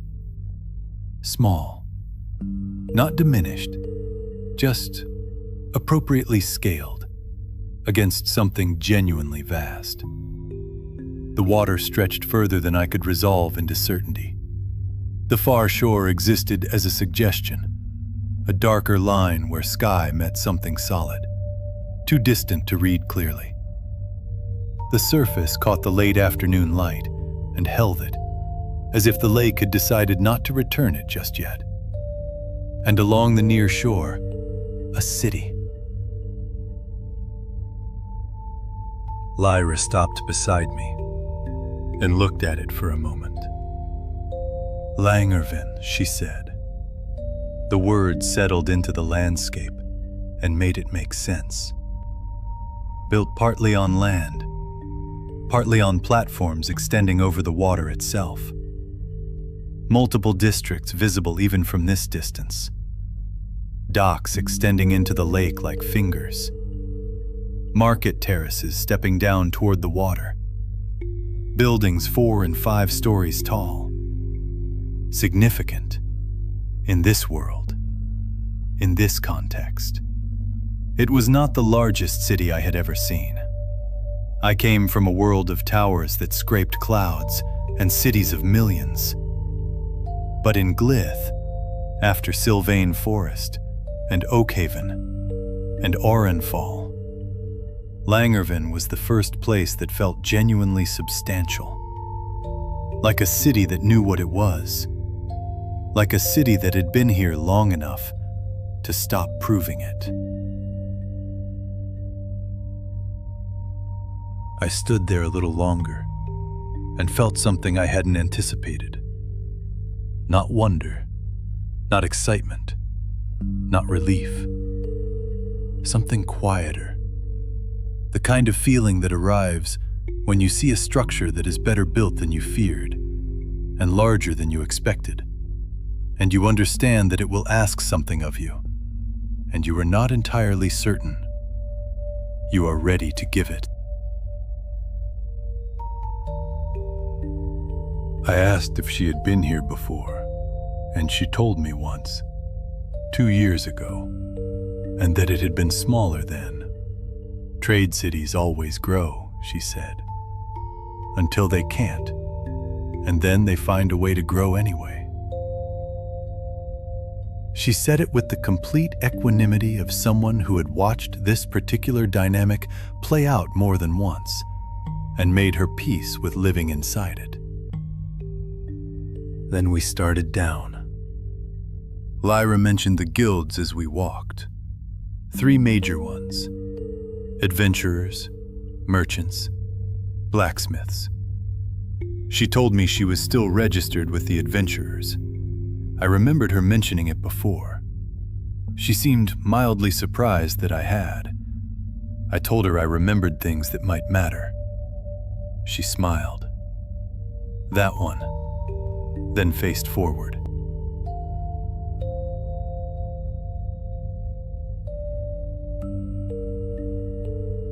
I stopped at the gate. Not dramatically, not visibly, I think. I simply stopped walking, while Lyra continued 3 steps before she noticed and turned back to find me standing at the edge of the road, looking at the gate and the city beyond it, and not moving. She waited. She didn't ask. That was consistent with everything I had learned about her. If she wasn't told, she didn't ask. She just stood beside me and waited, with the kind of patience that didn't feel like effort. I looked at the gate a little longer. Oak Haven had had gates too, and warm rooms, and a princess who spoke gently and meant none of it. Orenfall had had no gates, only weight, the kind that used whatever you gave it until there was nothing left.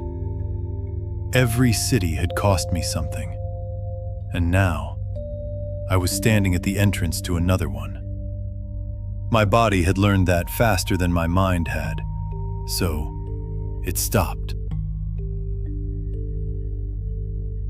Lyra stepped a little closer. Not in front of me, beside me, close enough that I was aware of her, without it becoming pressure.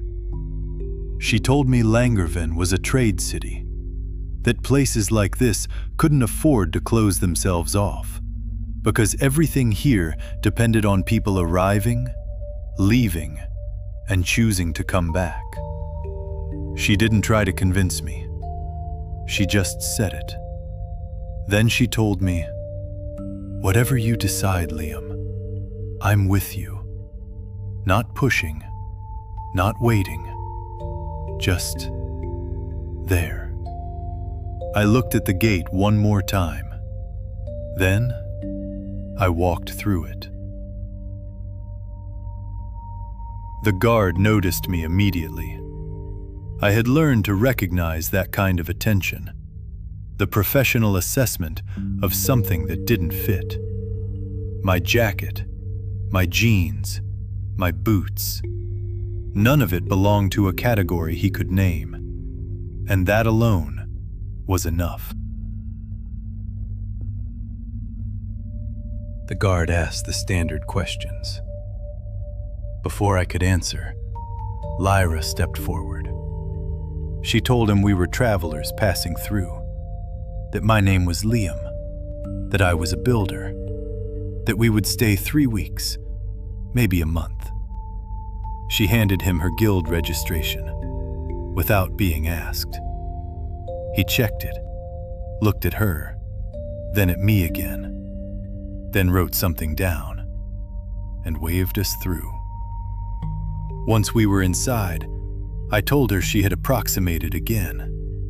She told me she had given him a number. Numbers made people comfortable. The exact number didn't matter. I couldn't argue with that. The city closed around us. Sound first, layered, continuous, voices overlapping.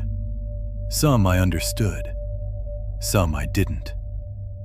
Then smell, lake water, smoke, fish, hot metal, bread. A place where things were always being made, or moved, or consumed.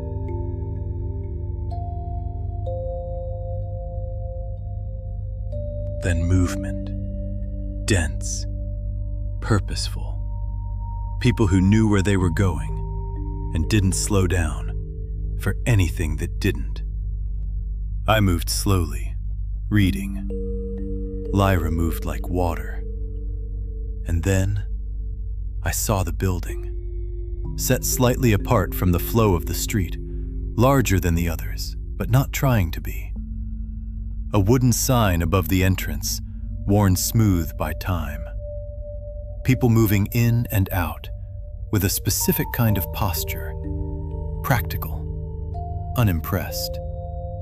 Weapons carried like tools. Notice boards flanking the entrance, covered in paper. Lyra told me it was the Adventurers Guild. I asked her what that meant. She said they took contracts, hunts, escorts, retrieval, investigation. The kind of work the city didn't claim as its own. She said the guild existed to keep things balanced, not controlled, not owned, handled. I watched the people moving through the doors. She added that high-level magicians stayed out of guild work. Too much power disrupted the balance. Then she mentioned the treaty. Not like it was important, just something that existed. Guilds were protected. Kingdoms couldn't force them to fight. Any hunter could refuse work, even from a king. I asked if kingdoms still hired them. She said yes, by request, not by command. I looked at the building again. It didn't look like something powerful. That, by itself, was information. We moved on, further in. Before I saw it, I heard it. The steady rhythm of hammer on metal, repeated, consistent, unhurried. The kind of sound that belonged only to work. The Blacksmith Guild. Lower, wider, built outward instead of up. Doors open, heat spilling into the street, the smell of coal and hot metal reaching us first. Work was visible, not displayed, not arranged, just happening.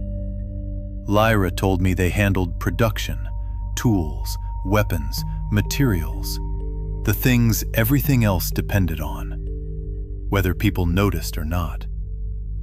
I watched a man pull metal from a furnace, bright enough to blur at the edges, then bring a hammer down with precision built from repetition. Nothing about it felt temporary. I asked her who ran the city. She said the guilds didn't answer to the city. The city answered to the guilds. She said it simply, like it wasn't unusual. I looked around again, at the movement, at the direction everything leaned. toward the lake, toward exchange, toward constant motion. I said that didn't sound stable. She agreed, without hesitation. We walked for a while after that, not speaking. The city continued around us, loud, constant, alive. I let it. And somewhere behind everything I was seeing, something began to take shape. Not a conclusion, not yet. Just a recognition. Structures like this don't fail everywhere at once. They fail where the pressure builds.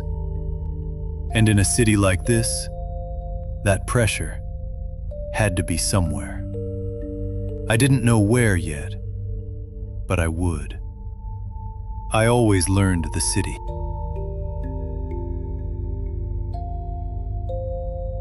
We slept in a stable that night.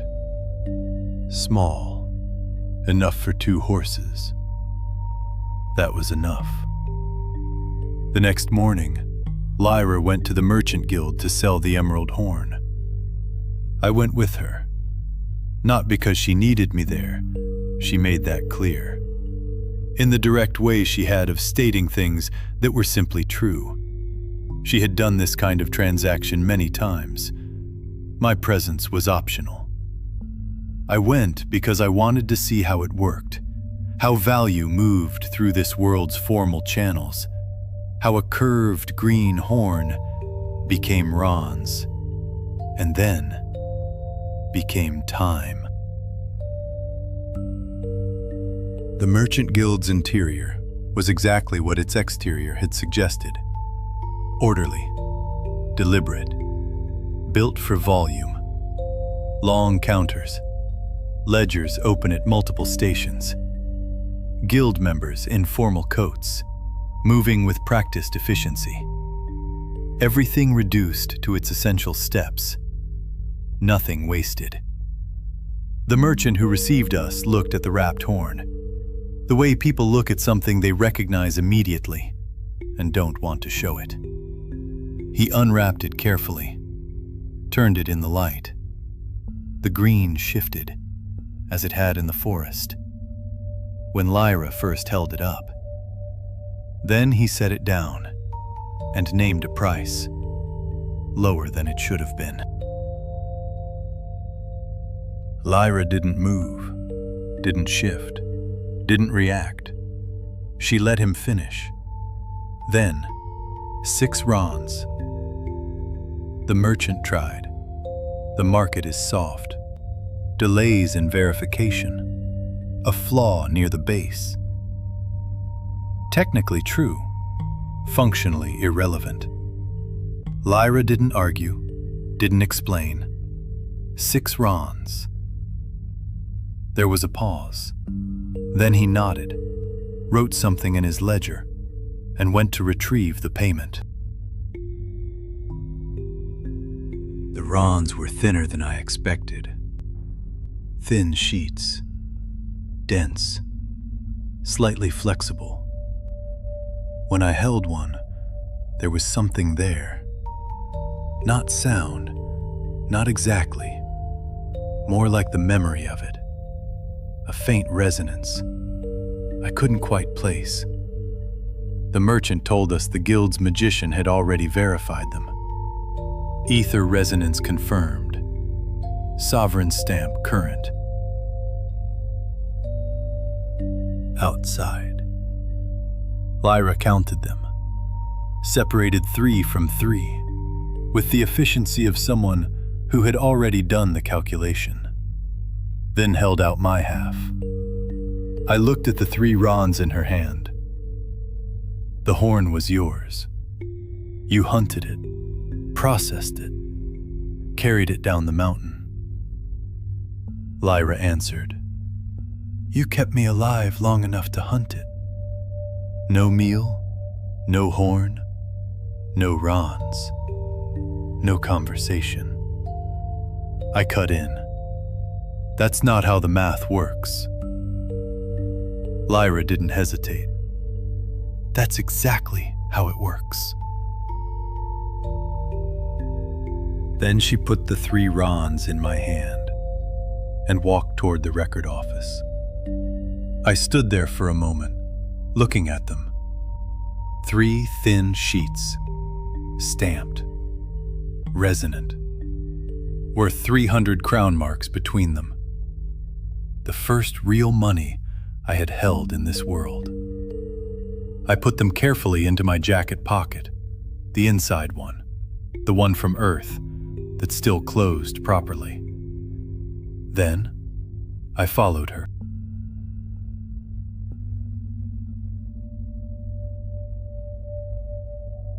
The city record office was quieter than the guilds, smaller, less trafficked. The kind of place people came to be recorded, or to make sure they were. The clerk behind the counter had ink-stained fingers and the patient expression of someone who had processed every kind of person through this room and stopped being surprised by any of them.